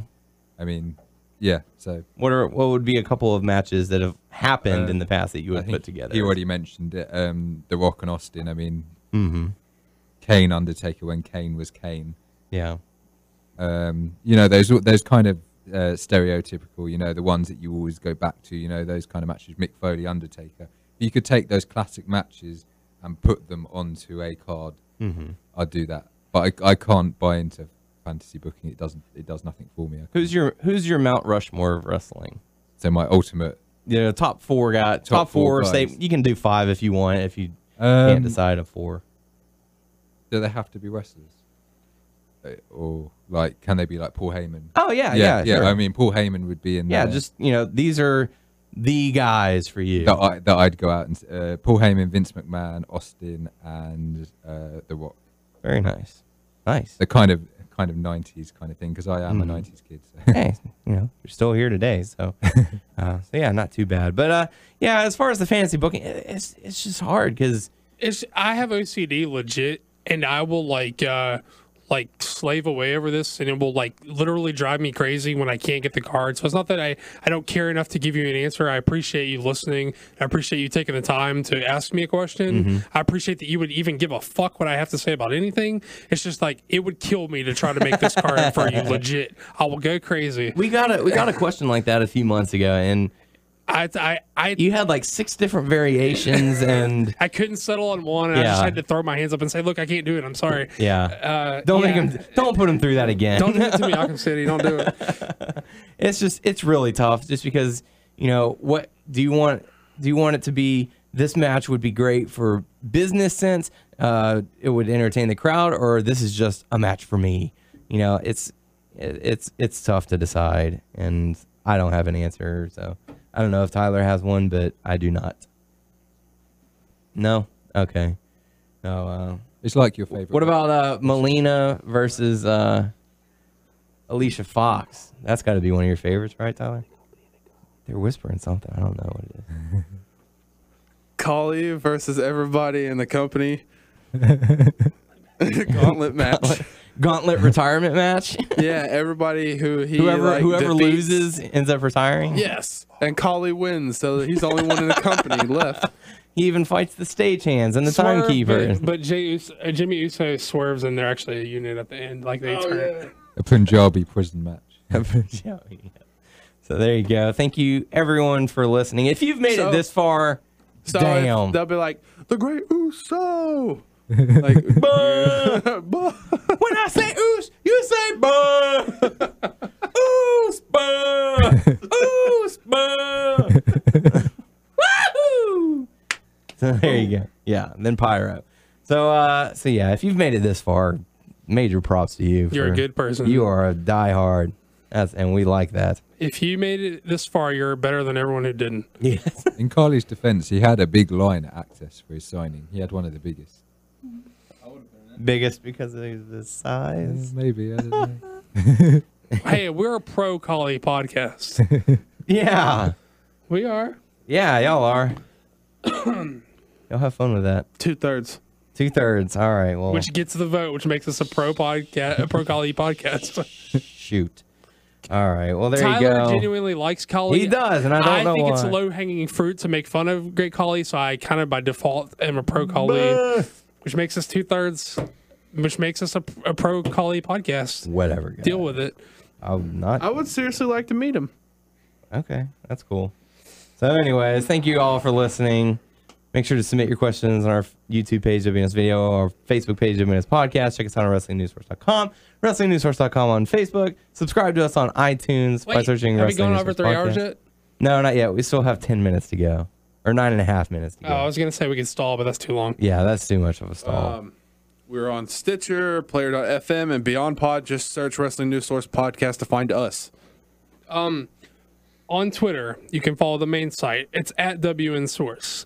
You can follow us at WNS Podcast. You can follow Daniel, WNS_Daniel. You can follow Tyler, Tyler_Abear. He won't ever tweet, but you should tweet him a bunch of like fucked up shit and make him respond to you. Ben's at WNSource_Ben, but I think he would prefer you to friend him on Facebook instead. Which is facebook.com ben.j.Kerin, which is Kerin. There you go. Very good stuff. Ben, it has certainly been a pleasure having you here the last 2 weeks. We certainly appreciate you coming down, spending some time with us, coming on the show as well. It's been nothing but awesome. It's been a lot of fun. It's been a pleasure to hang out with you, spend some time, kick you around Texas, go to Mania with you. It's been really cool. We hope you fucking come back and see us one day, come back on the show one day. It's been super cool. Super glad to meet you. Super glad to hang out with you. Safe travels. I know you're not going back just yet, but we're going to stay on the show anyway. And yeah, it's been awesome. Yeah, I'm kind of sad actually because I've got quite into this podcast. If you compare me to last week, He's grown so much. I was a nervous wreck, but it's because this week I've got a much more vivid memory of what happened. Yeah, obviously being there, and this, you know, it may seem an easy thing to do, but it's not. These guys here, they work hard and play hard, and they promote the podcast well, and I'm immensely proud of what they've done. Oh. And once I get back to the UK, I'll be doing a lot more promoting of the podcast. And hopefully, now that you see what goes into it, you're like, yeah, screw this podcast. Well, no. Hopefully, I can get more followers their way. But yeah, thank you guys for having me. Well, we certainly appreciate you coming on. We will and miss you. Yeah, you will be missed. So there you go. So thank you all so much for listening. And see us. Yeah, come back and see us sometime. You know, you're always welcome here. So for the podcast crew, I am Daniel Heron. I'm Tyler Abear. I'm Doug. I'm Ben. So, one of y'all say that again. I'm Ben. I'm Doug. I'm Tyler. I'm Daniel, and we will catch you all next week. Please. Doug.